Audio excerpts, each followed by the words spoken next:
এই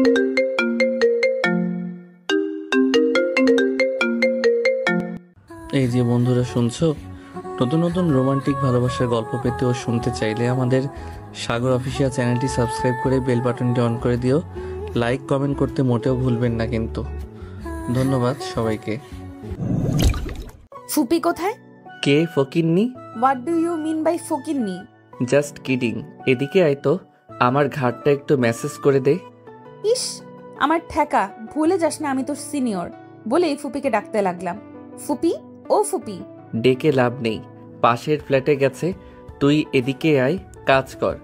আর সিনিয়র বলে বেশি ভাবনিস না, মাত্র 2 মাসের বড় তুই আমার থেকে। পারবো না, মা খিচুড়ি রান্না করে পাঠিয়েছে, খেয়ে নিস, আমি গেলাম। তুই যে কলেজ যাওয়ার নাম করে ছেলেদের সাথে ঘোরাঘুরি করিস, তোর বড়লোক বাপ জানে? নিশি চলে যেতে নিচ্ছিল, হঠাৎই রিক্ত পেছন থেকে কথাটা বলে উঠল। নিশির মনে হলো আকাশ থেকে পড়ছে। 2 হাতে কোমর চেপে রিক্তর দিকে তেড়ে গেল। এই, তুই কবে দেখেছিস আমাকে ছেলেদের সাথে ঘুরুঘুরি করতে? রিক্ত ফোন রেখে সোজা হয়ে দাঁড়ালো।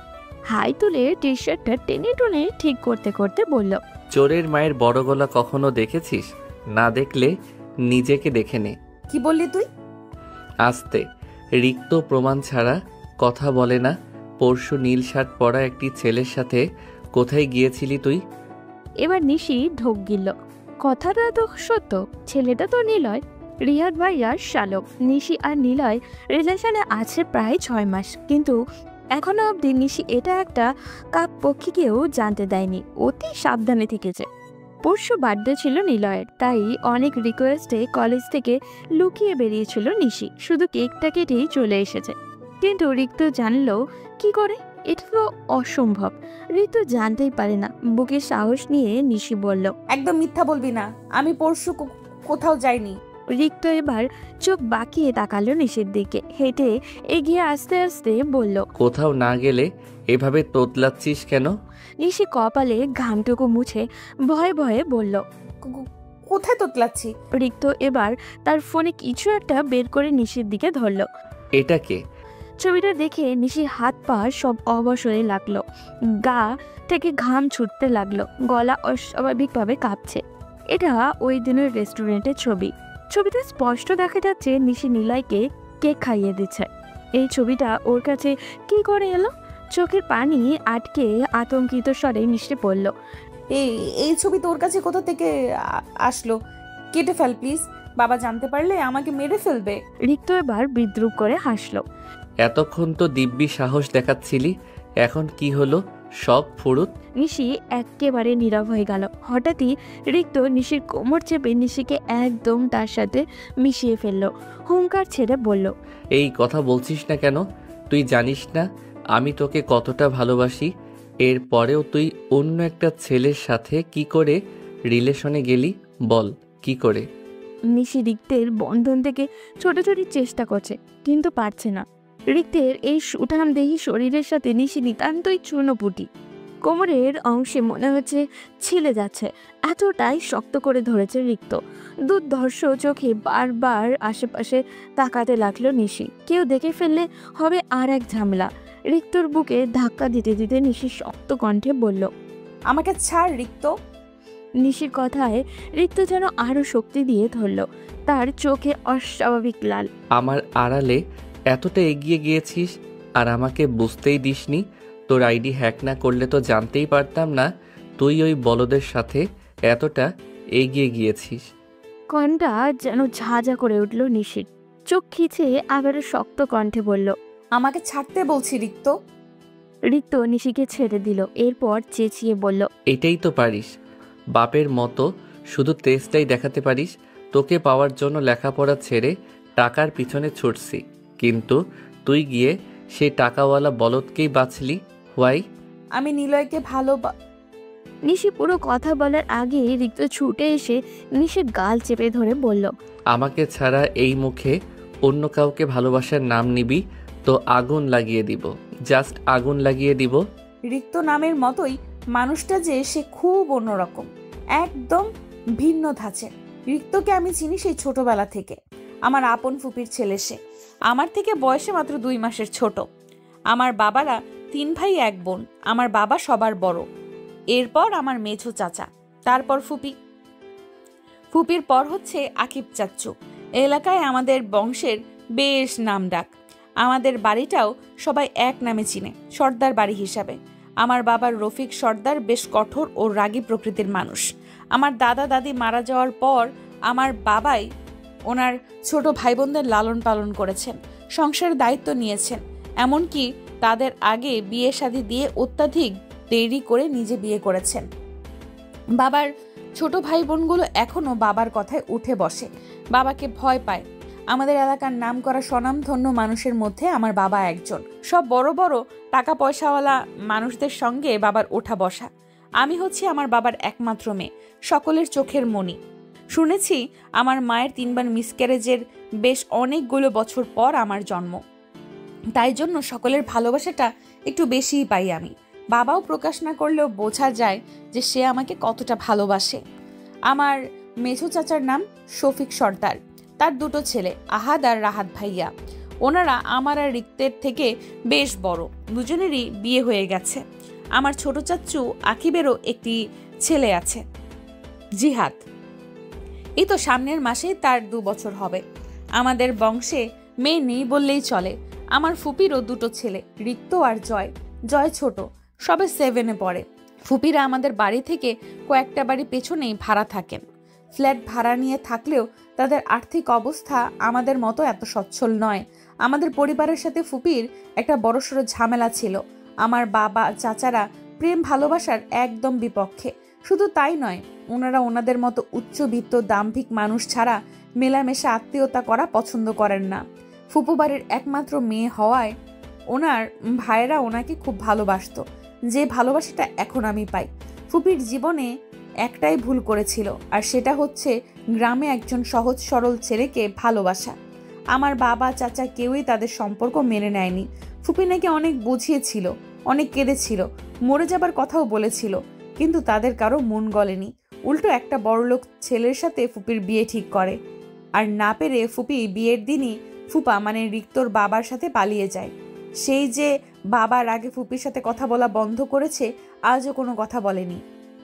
মা, চাচি, মেছো চাচা, আকিব চাচ্চু, ভাইয়েরা কেউই বাবার ভয়ে ফুপির সাথে যোগাযোগ করতো না। শুনেছি রিক্ত হওয়ার পরে ফুপিরা শহরে এসে পড়েছে। ফুপা ছোট একটা চাকরি পেয়েছিল, সেটা দিয়েই তাদের সংসার চলে যাচ্ছে। শহরে আসার পর ফুপু ইচ্ছে করেই আমাদের বাড়ির আশেপাশে থাকতে শুরু করলো, ভাইদের মানানোর চেষ্টা আর কি, এবং সফলও হলো। রিক্তকে দেখে নাকি সকলেরই মন গলে গেল, শুধুমাত্র বাবার বাদে। উনি সেই নিজের অহংকার, কঠোরতা আর সম্মানেই আটকে আছেন। আমি প্রায় শুনি মা বাবাকে বোঝায় ফুপির সাথে কথা বলতে, কিন্তু বাবার একটাই কথা, বিয়ের দিন পালিয়ে গিয়ে সে আমার মাথা যতটা ছোট করেছে, আমাকে যতটা অপমান করেছে, সেটা আমি কোনোদিনও ভুলবো না। আমি জন্মের পর থেকেই ফুপির আমাদের বাসায় আনাগোনা শুরু হয়। আমাদের ভাই বোনকে অধিক ভালোবাসে যে, কিন্তু বাবার সামনে আসে না। যদিও কখনো ভুল করে সামনে পড়ে যায়, চোখে পানি জমিয়ে চুপচাপ দাঁড়িয়ে থাকে। হয়তো বাবার তাকে দেখে এমন এড়িয়ে চলাটা মেনে নিতে পারে না। আমি এখন অনার্স প্রথম বর্ষে পড়ি। কলেজে যাওয়ার পথে ফুপিদের বাড়ি প্রায়ই আসা যাওয়া করতে হয় আমার। না গেলে ফুপি রাগ করে, ভীষণ ভালোবাসে কিনা, কিন্তু রিক্তের জন্য যেতে ইচ্ছে করে না। জয়ের সাথে আমার বেশ মিল থাকলেও রিক্তের সাথে একদম সাপে নেউলে সম্পর্ক। 2 চোখে দেখতে পারি না তাকে আমি। আমার সব ভাইদের মধ্যে একমাত্র তাকেই আমার অসহ্য লাগে, জানি না কেন, কোনো কারণ ছাড়াই। আমাকে দেখলে সবার আগে সে আমার মাথায় ঠোকা দিবে, ফকিন্নি ছাড়া তো ডাকই দিবে না। সবাই আমার এত সুন্দর একটা নাম রেখেছে, নিশি। জীবনে হয়তো কোনো দিন মুখ দিয়ে উচ্চারণও করেনি এই নাম। লেখাপড়া ছেড়ে দিয়েছে 2 বছর হবে। একই স্কুলে একই ক্লাসে পড়তাম আমরা। আজ আবারও ফুপি বাড়ি এসেছে। মা রিক্তর জন্য গরম গরম খিচুড়ি আর গরুর মাংস রান্না করে দিয়েছে। নবাব জাদা তো সে, আমার মা তো পারে না, তার জন্য নিজের কলিজাটাও ভুনা করে দেয়। বেশ হয়েছে, জ্বর হয়েছে। রোজ রোজ বন্ধুদের সাথে আড্ডা দিয়ে গভীর রাত করে বাড়ি ফেরে। গ্যাং একটা যেন রেডিই থাকে। ভালো স্টুডেন্ট হয়েও ইচ্ছে করে পড়ালেখাটা ছেড়েছে, এই জন্যই ওকে বাবা দেখতে পারে না। জয়ের সাথে 2-1টা কথা বললেও ওর সাথে কোনো কথাই বলে না। পরিচয় তো অনেক হলো, এবার গল্পে ফিরি। দরজা খোলার আওয়াজ শুনে রিক্ত ছেড়ে দিল আমাকে। আমিও স্বাভাবিক হওয়ার চেষ্টা করলাম। রিক্ত বড় বড় শ্বাস নিচ্ছে, রাগে কি করবে বুঝতে পারছে না। ফুপি আসলো, আমাকে দেখে জিজ্ঞেস করলো, আরে নিশি, তুই কখন এলি? এই তো ফুপু, বেশিক্ষণ হয়নি। মা রিক্তর জন্য খিচুড়ি রান্না করেছে, সেটাই দিতে আসলাম। ওহ, আর বলিস না, ছেলে যে কি কাণ্ড করে না।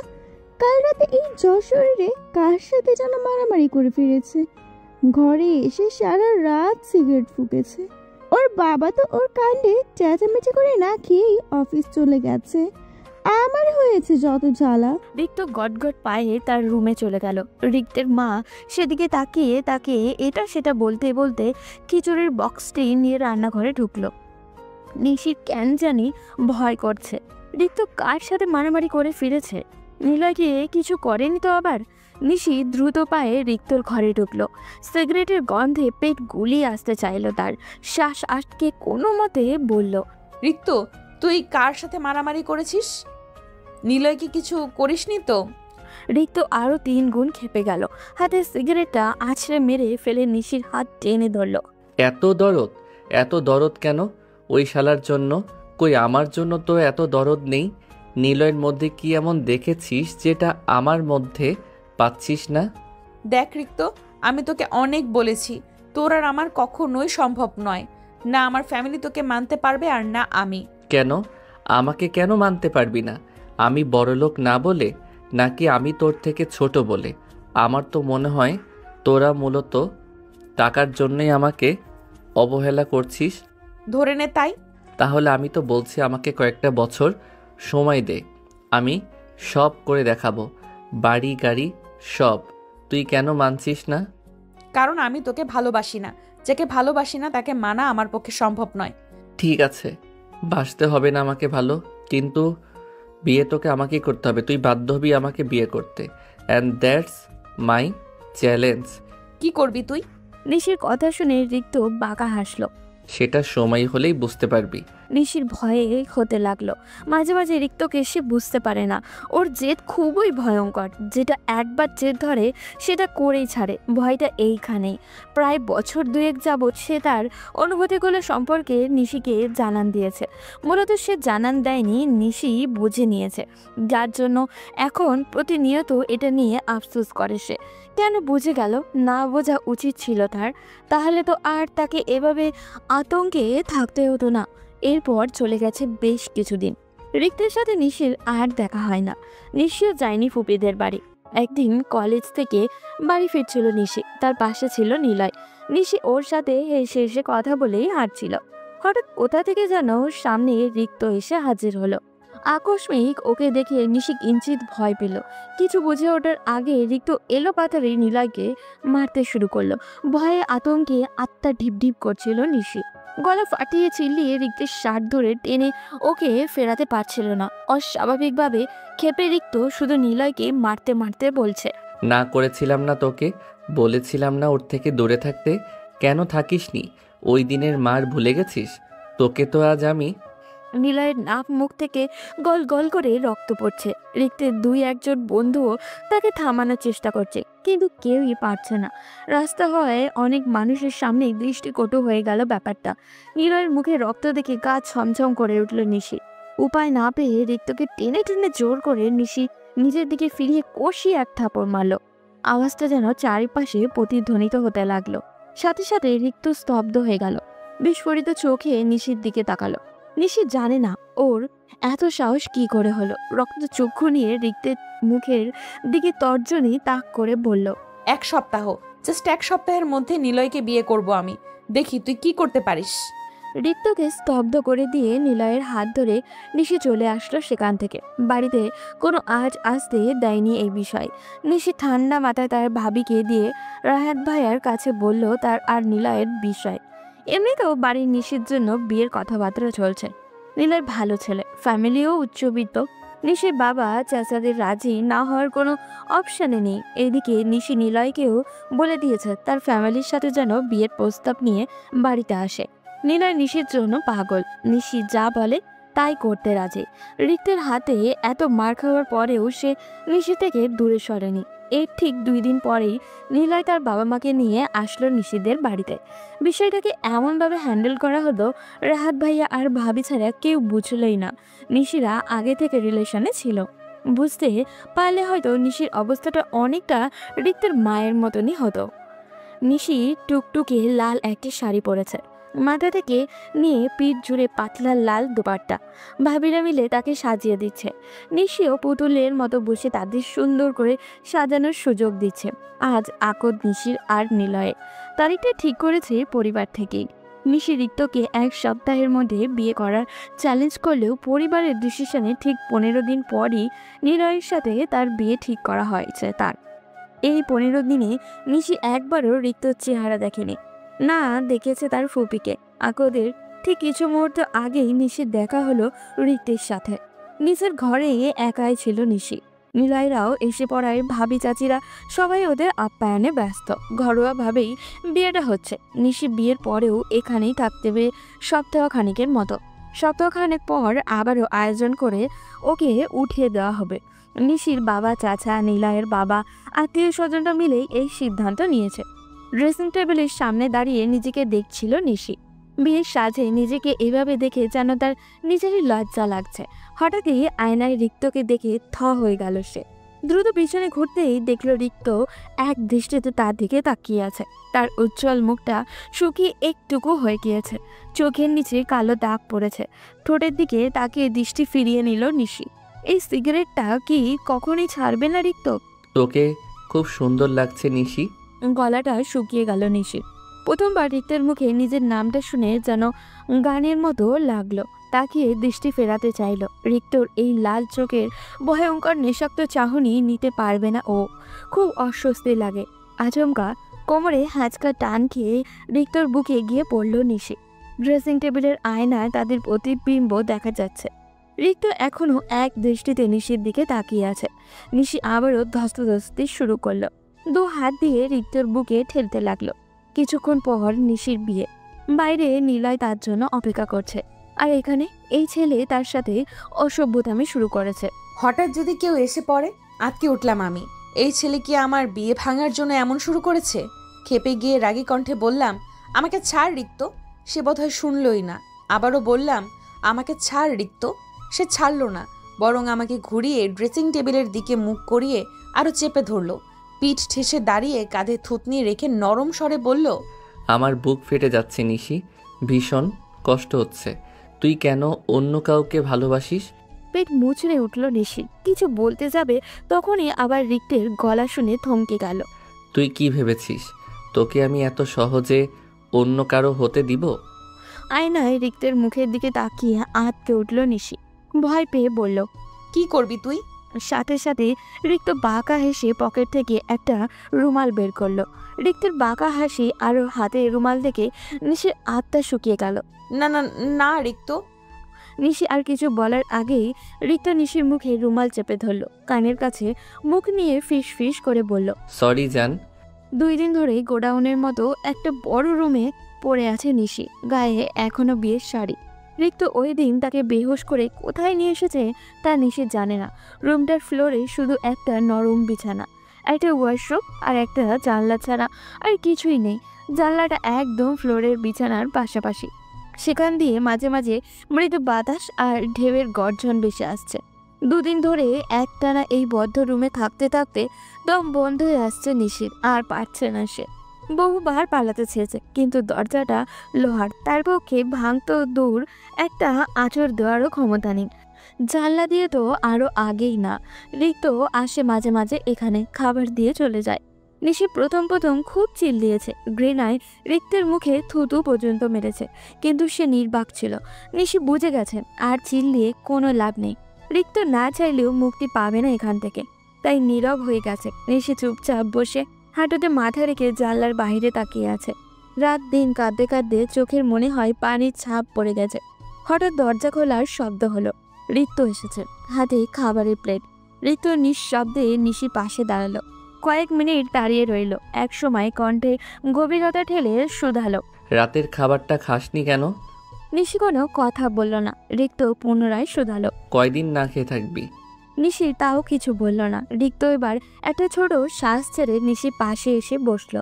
হাত ধুয়ে ভাত মাখাতে মাখাতে বলল, এদিকে আয়, আমি খাইয়ে দিচ্ছি। নিশি অশ্রুসিক্ত চোখে রিক্তের দিকে তাকালো, অসহায় কণ্ঠে বলল, আমাকে কেন যেতে দিচ্ছিস না রিক্ত? হ্যাঁ, যেতে দিব। এখন দিলেই বাকি, চরিত্রে যা দাগ লাগানোর তা তো লাগিয়েই দিয়েছিস। আমার কাছে তুই পবিত্র, ঠিক একটা ফুলের মতো। আমি নিলয়কে ছাড়া বাঁচবো না। রিক্ত নিশির মুখে খাবার ধরে রসিকতার সুরে বলল, তুই ওকে পেলেও বাঁচবি না, কারণ মানুষ মরণশীল। নিশি বুঝে পেল না আর কি বলবে। এর সাথে কথা বলে কি আদৌ কোনো ফায়দা আছে তার? খাবার আর কতক্ষণ মুখের সামনে ধরে রাখবো? রিক্তর গলায় একটু নড়ে চড়ে বসলো নিশি, তেজ দেখিয়ে বলল, আমি খাবো না রিক্ত। রিক্ত নিশির মুখের সামনে হাত ধরতেই রাখলো। নিশি রেগে সেই হাতে সরিয়ে দিতে রিক্ত আবারও ধরল। নিশি আবারও সরিয়ে দিল। রিক্ত পুনরায় ধরতে আসবে তার আগেই নিশি রেগে ভাতের প্লেটটা সহ উল্টিয়ে ফেলল। রিক্ত এবার চরম খেপে গেল। খেপে গিয়ে জীবনে যেটা করেনি সেটাই করে বসলো। কষে থাপ্পড় মারল নিশির গালে। প্রথমবার পুরুষালী হাতের থাপ্পড়কে দুখান ঝা ঝা করে উঠল নিশির গালে, মনে হচ্ছে জ্বলে যাচ্ছে। রিক্তের রাগ একটুও কমেনি, চোখ লাল করে ক্রুদ্ধ সুরে বলল, বেয়াদবি আমি একটুও পছন্দ করি না, তুই তা ভালো করেই জানিস। এরপরও তুই বারবার বারবার আমাকে বেয়াদবি করতে বাধ্য করে যাচ্ছিস। কি মনে করেছিস ভালোবাসি বলে তোর সব কিছুই সহ্য করে নিব? এবার আগুনের ফুলকির মতো জ্বলে উঠল নিশি। জ্বলতে থাকা গালে হাত রেখে চেঁচিয়ে বলল, কে বলেছে তোকে সহ্য করতে? আমি বলেছি? আমাকে তুই কেন বন্দি করে রেখেছিস? কেন আমাকে বাড়ি যেতে দিচ্ছিস না? রিক্ত শক্ত করে নিশির হাত চেপে দিয়ে হুঙ্কার ছেড়ে বলল, বাড়ি যাবি তো? ঠিক আছে চল, নিয়ে যাচ্ছি তোকে বাড়ি। আমিও দেখি 48 ঘন্টা নিখোঁজ থাকার পর তোর বড়লোক বাপ তোকে কতটা আপ্যায়ন করে, আর তোর লাভার নিলয় সেও বা তোকে ঠিক কতটা বিশ্বাস করে। এইটুকু বলে রিক্ত ক্ষিপ্ত বেগে নিশিকে বাইরের দিকে টেনে নিয়ে যেতে লাগলো। নিশি এলোমেলো শাড়ির কুচিতে পা বেঁধে পড়ে যেতে নিচ্ছিল কয়েকবার, নিজেকে কোনো মতে সামলে নিয়েছে।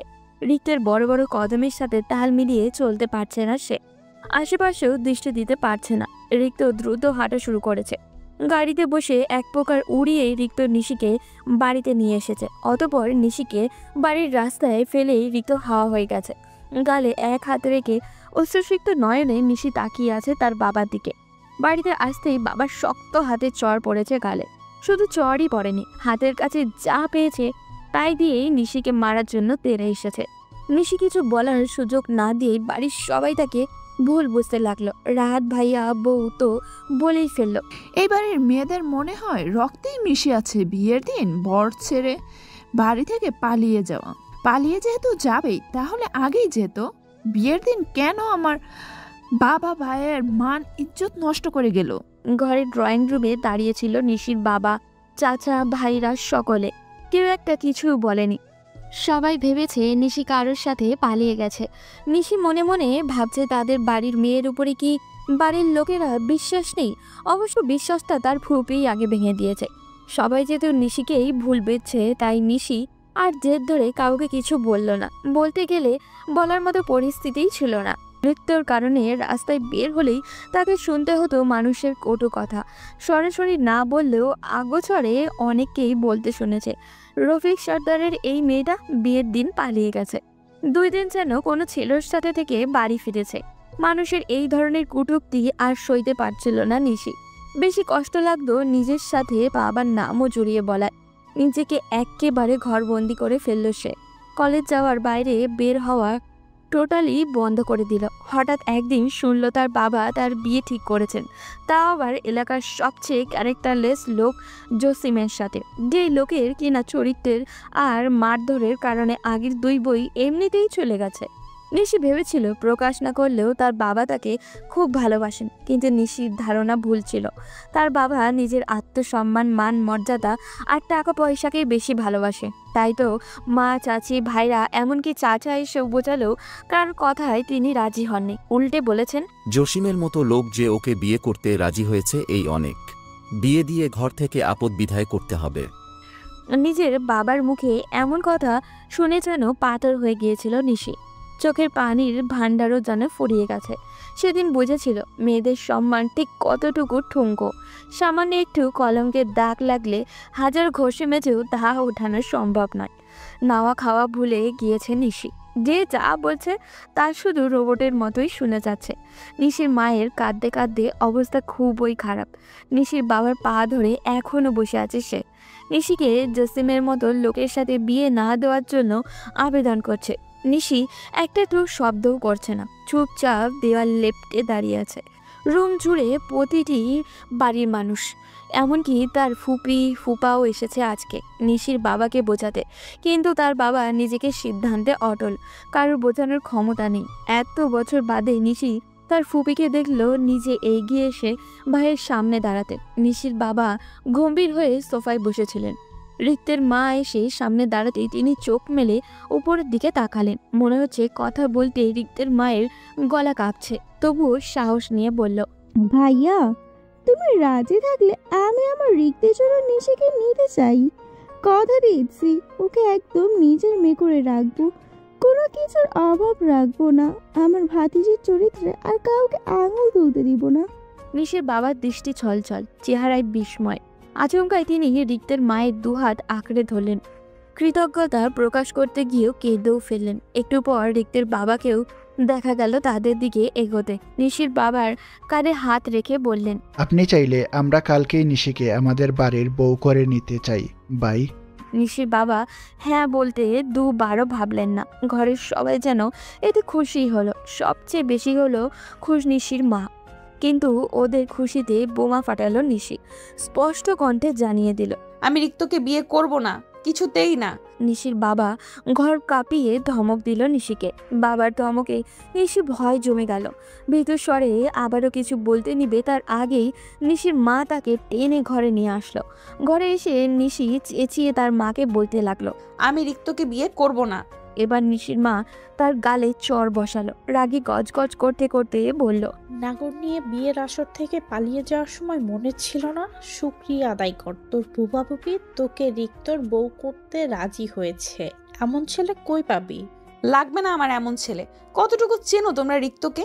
আমি নাগর নিয়ে পালিয়ে যাইনি, তোমাদের রিক্তই আমাকে দুদিন আটকে রেখেছিল। নিশির মা এবারও নিশির গালে চর বসালেন। বাহানা পেয়েছিস? বিয়ে না করার বাহানা? রিক্ত যদি তোকে আটকেই রেখেছিল তাহলে এতদিন বলিসনি কেন? দুদিন ধরে পাগলের মতন সে তোর বাবা, চাচা, ভাইয়ের সাথে তোকে খুঁজেছে, আর তুই বলছিস? এই সব কিছু ওর নাটক ছিল, তোমাদের দেখানোর জন্য করেছিল। চুপ! বিয়ে তোকে রিক্তর সাথেই করতে হবে। এই জসিমের থেকে হাজার গুণে ভালো রিক্ত। তোর বাবাকে তো চিনিস, রাজি না হলে হাত পা কেটে গাঙে ভাসিয়ে দেবে। আমরা কিছুই করতে পারবো না। নিশির মা চলে গেল। রাগে জিদে নিজের মাথার চুল নিজেই ছিঁড়তে লাগলো নিশি। ঘরের জিনিসপত্র যা ছিল ভেঙে এলোমেলো করে দিল। চিৎকার করে গলা ফাটিয়ে কাঁদছে। এটা তুই ঠিক করিসনি রিক্ত, একদম ঠিক করিসনি। নিশি সোফায় নির্জীব হয়ে বসে আছে। পাশেই রিক্ত কাজীর সামনে বিয়ে পড়াচ্ছেন। বাধ্য হয়ে শেষমেশ রিক্তকে বিয়েটা করতে হচ্ছে নিশির। নিশি কখনো কল্পনাও করেনি রিক্ত এমন একটা পরিস্থিতি তৈরি করে তাকে বিয়ে করবে। নিশি ঘৃণায় একবারও তাকালো না রিক্তের দিকে। কাবিননামায় স্বাক্ষর করতে বললে চুপচাপ রোবটের মতো স্বাক্ষর করে দিল। বিদায়ের সময় মা, ভাবি, চাচিরা সবাই নিশিকে ধরে কাঁদলো। নিশি কাঁদলো না, কারোর সাথে কোনো প্রকার কথাও বলল না। দেখা গেল নিশিকে নিয়ে যাওয়া হচ্ছে রিক্তদের গ্রামের বাড়িতে। সেখানে কিছুদিন থাকবে। পরিস্থিতি কিছুটা স্বাভাবিক হলে আবারও শহরে ফিরে আসবে। একটা প্রাইভেট কার ভাড়া করা হয়েছে। নিশির ফুপা আগেই চলে গেছে গ্রামে নতুন বউ তোলার বন্দোবস্ত করতে। গাড়িতে যাচ্ছে নিশি, রিক্ত আর জয়। জয় সামনে বসেছে ড্রাইভারের সাথে, আর রিক্ত পিছনে নিশির সাথে। কেউ কোনো কথা বলছে না। প্রায় 3 ঘন্টা জার্নির পর গাড়ি থামলো। ড্রাইভার জয়কে দেখা গেল নামতে। পরপর ড্রাইভারও নামলো, কোথাও একটা গেল। জয় আসলো রিক্তর কাছে। রিক্ত ওয়ালেট বের করে তাকে কিছু টাকা দিতেই জয় সেটা নিয়ে চলে গেল। গাড়িতে এখন শুধু নিশি আর রিক্ত। নিশির শরীরটা ভীষণ দুর্বল লাগছে। তারা বাড়ি থেকে বেরিয়েছিল সেই বিকেলে, এখন প্রায় সন্ধ্যা রাত। জানে না আর কতক্ষণ লাগবে যেতে। নিশি আচমকায় হাতে কারো স্পর্শ পেল। রিক্ত ধরেছে। নিশি কোনো প্রতিক্রিয়া করলো না, চুপচাপ সামনে তাকিয়ে রইল। রিক্ত আস্তে করে তার হাতের আঙুলগুলো নিশির হাতের আঙুলের ভাঁজে ঢুকিয়ে দিল। আস্তে করে নিশির হাতটা উঠিয়ে তার মুখের সামনে ধরে হাতের উল্টো পিঠে চুমু খেলো। নিশি তাও কিছু বলল না। রিক্তকে এই কথা শুরু করতে হবে। আর কতক্ষণ এভাবে রোবট হয়ে বসে থাকবি? নিশি উত্তর দেয়নি। রিক্ত আহত দৃষ্টিতে তাকালো। তুই রাজি থাকলে আমি এসব কিছুই করতাম না। রিক্ত, তুই কি পেলি এসব করে? আমার সবচেয়ে আকাঙ্ক্ষিত তোকে পেলাম। নিশি তাচ্ছিল্যের সুরে হাসল। কলঙ্কিত করে? কলঙ্কিত করার ফল যদি তুই হোস তাহলে লাগুক না একটু কলঙ্ক। তোকে তো পেলাম। মেয়েদের সম্মানের কোনো মূল্য নেই তোর কাছে? মূল্য না থাকলে তুই এখন আমার বউ হয়ে আমার পাশে বসে থাকতি না, সেদিনই রেপ করে ছেড়ে দিতাম। নিশি ঝাড়া দিয়ে রিক্তের হাত থেকে প্রায় নিজের হাত সরিয়েই নিল। কোনো প্রকার কথা না বলে একদম গাড়ির দরজা ঘেঁষে বসলো। রিক্তের সাথে কথা বলতেও গা জ্বলছে নিশি। জয় আসলো, হাতে চকলেট, চিপস, আইসক্রিম আরও কি সব হাবিজাবি নিয়ে এসেছে। রিক্ত সেসব এনে নিশির কোলের উপর রাখলো। নিশি সরিয়ে ফেললো। রিক্ত বলল, তোর জন্যই আনিয়েছি। আমার রাগ এসবের উপর ঝাড়িস না। নিশি চুপচাপ জানলা দিয়ে বাইরে তাকিয়ে আছে। চোখে এখনো পানি চিকচিক করছে। সে দীর্ঘশ্বাস ফেলল, আর কিছুই বলল না। ঋতুদের গ্রামের বাড়ি আসতে গাড়ি থামানো হলো। এই রাতের বেলায় নতুন বউ দেখার জন্য আশেপাশের মানুষের ভিড় জমেছে। নিশি গাড়ি থেকে নামতেই উপস্থিত মানুষের উচ্ছ্বাস বেড়ে গেল। শিশিরা নতুন বউ বলে চিল্লাচ্ছে। নিশির ফুপি এক প্রকার লাফিয়েই এসেছে তাকে বরণ করতে। বাড়ি পরা সাধারণ একটা কুর্তি পরেছিল নিশি, না কোনো বিয়ের শাড়ি আর না কোনো প্রসাধনী। বাচ্চারা নিশিকে এই রকম পোশাকে দেখে রিক্তকে প্রশ্ন করলো, রিক্ত ভাইয়া, তোমার বউ সাজেনি কেন? রিক্ত হেসে তাদের গাল টেনে দিয়ে বলল, আমার বউ এমনি সুন্দর, তাকে সাজতে হয় না। সকলে হই হই করে উঠল। বরণ করার পর রিক্তের ভাবি, দাদিরা সকলে মিলে রিক্তকে জেকে ধরল নিশিকে কোলে উঠিয়ে ঘরে নেওয়ার জন্য। গ্রামের মহিলাদের এইসব কথা শুনে নিশি না চাইতেও লজ্জা পেতে লাগলো। সামনে উসখুস করতে লাগলো যেন এত মানুষের সামনে রিক্ত নিশিকে কোলে না নেয়। কিন্তু রিক্ত বুঝি এটার জন্যই প্রস্তুত ছিল। শার্টের হাতা গুটিয়ে নির্লজ্জের মতো উঠান ভর্তি মানুষের সামনে সে নিশিকে কোলে তুলে নিল। কোলে নেওয়ার সাথে সাথে নিশির মাথা থেকে ঘোমটা পড়ে গিয়ে চুলের খোপাও খোলা হয়ে গেল। ঝরঝরিয়ে সেই চুল ছড়িয়ে পড়ল রিক্তর হাতের উপরে। লজ্জায় অস্বস্তিতে নিশি সাথে সাথে চোখ খিচে বন্ধ করে ফেলল। জড়সড় হয়ে রিক্তের শার্টের কলার খামচে ধরেছে। রিক্ত মৃদু হাসল, কানের কাছে মুখ নিয়ে ফিসফিসিয়ে বলল, তুই এসবে এত লজ্জা পাস জানতাম না তো, এবার থেকে ট্রাই করতে হবে। রিক্তর কথা শুনে নিশি দাঁত কির বিরিয়ে রইল। নিশিকে নিয়ে এসে ঘরের বিছানায় বসলো রিক্ত। বিছানার আশপাশ এমনকি পুরো ঘর জুড়ে মানুষ ভর্তি নতুন বউ দেখার জন্য। একে একে সবাই দেখে যাচ্ছে আর প্রশংসা করে যাচ্ছে। নিশি এসব কানেই তুলছে না, শুধু চিন্তা করছে কি চাইছিল আর কি হলো। বেশ কিছুক্ষণ পর নিশির ফুপি এসে ঘর থেকে সব মানুষকে সরিয়ে দিয়ে নিশিকে ফ্রেশ হতে বলল। নিশি আশেপাশে তাকিয়ে রুমটাকে ভালো করে দেখল। গ্রামের টিন শেডের ঘর। নিশি এর আগে কখনো এখানে আসেনি, কিন্তু রিক্তের মা অর্থাৎ তার ফুফির থেকে গ্রামের অনেক গল্প শুনেছে। ফুফি বলেছিল তারই দুটো টিনের রুম আর একটা মাটির ঘর আছে এখানে। নিশি আপাতত টিনের রুমেই আছে। রুমটা দেখতে এতটাও খারাপ লাগছে না নিশি। টিভি থেকে নিয়ে প্রয়োজনীয় সব কিছুই আছে এই রুমে। ফুপা নাকি প্রায়ই আসে গ্রামে। তাছাড়া রিক্তরাও প্রতি ঈদে বেড়াতে আসে এখানে। এখানে রিক্তের চাচা চাচি, চাচাতো ভাই বোন, আত্মীয় স্বজনরা সবাই আছে। ওদের সাথে সম্পর্কটা ভালো রাখার জন্যই তারা গ্রামে যাতায়াত অবিরত রেখেছে। শুধু ঈদে নয়, গ্রামে কোনো অনুষ্ঠান, আত্মীয় স্বজনের বিয়ে, এমনকি কোনো ঝামেলা হলেও তারা এখানেই ছুটে আসে। এখানে যেহেতু রিক্তের চাচারা আরও অন্যান্য আত্মীয় স্বজনরা আছে, তাই তারাই তাদের বাড়ি ঘর জিনিসপত্র সব কিছু দেখে রাখে। নিশির ফুপি বলেছিল গ্রামে তার ফুপার জায়গা জমিও আছে মোটামুটি, ওইগুলারই খোঁজ নিতে হয় এসে মাঝে মধ্যে। নিশির ফুপা শুধু চাকরি আর ফুফির ইচ্ছের জন্যই শহরে থাকেন, তা না হলে এই গ্রামে তাদের নামডাক কম নেই। তারা চাইলেই এখানে থাকতে পারেন। পাশের রুম থেকে খুব হাসাহাসির শব্দ আসছে। রিক্তের চাচি, ভাবি, কাজিনরা সবাই মিলে আড্ডায় বসেছে। রিক্ত এসে নিশিকে ঘরে বসিয়ে দিয়ে কোথায় যে চলে গেল নিশি জানে না। নিশিকে তার ফুপি খুব সুন্দর একটা বেবি পিঙ্ক কালার 3 পিস দিয়ে গেছে পরতে, সাথে দরজার কিনারায় বালতি ভরে পানিও রেখে গেছে হাত মুখ ধুইতে। কিন্তু নিশি বসে আছে, কিছুই করেনি। ওয়াশরুমে যাওয়ার দরকার, কিন্তু এখান থেকে তাদের কল্পের কোথায় নিশি তা চিনে না, আশেপাশেও কাউকে দেখছে না। সবাই রিক্তের মা তাড়িয়ে দেওয়ার পর আর কেউ আসেনি। নিশির ভীষণ অস্বস্তি হচ্ছে, কি করবে কাকে বলবে কিছুই বুঝতে পারছে না। হঠাৎ পাশে কারোর বসার উপস্থিতি পেল, ঘাড় ঘুরিয়ে দেখলো রিক্ত। সে খাটে বসে ড্রেসিং টেবিলের আয়নায় তাকিয়ে তার চুল ব্রাশ করছে, মনে হচ্ছে গোসল করে এসছে। চুলগুলো ভেজা, গা থেকেও একটা সুন্দর স্মেল আসছে। এখনো চেঞ্জ করিসনি কেন?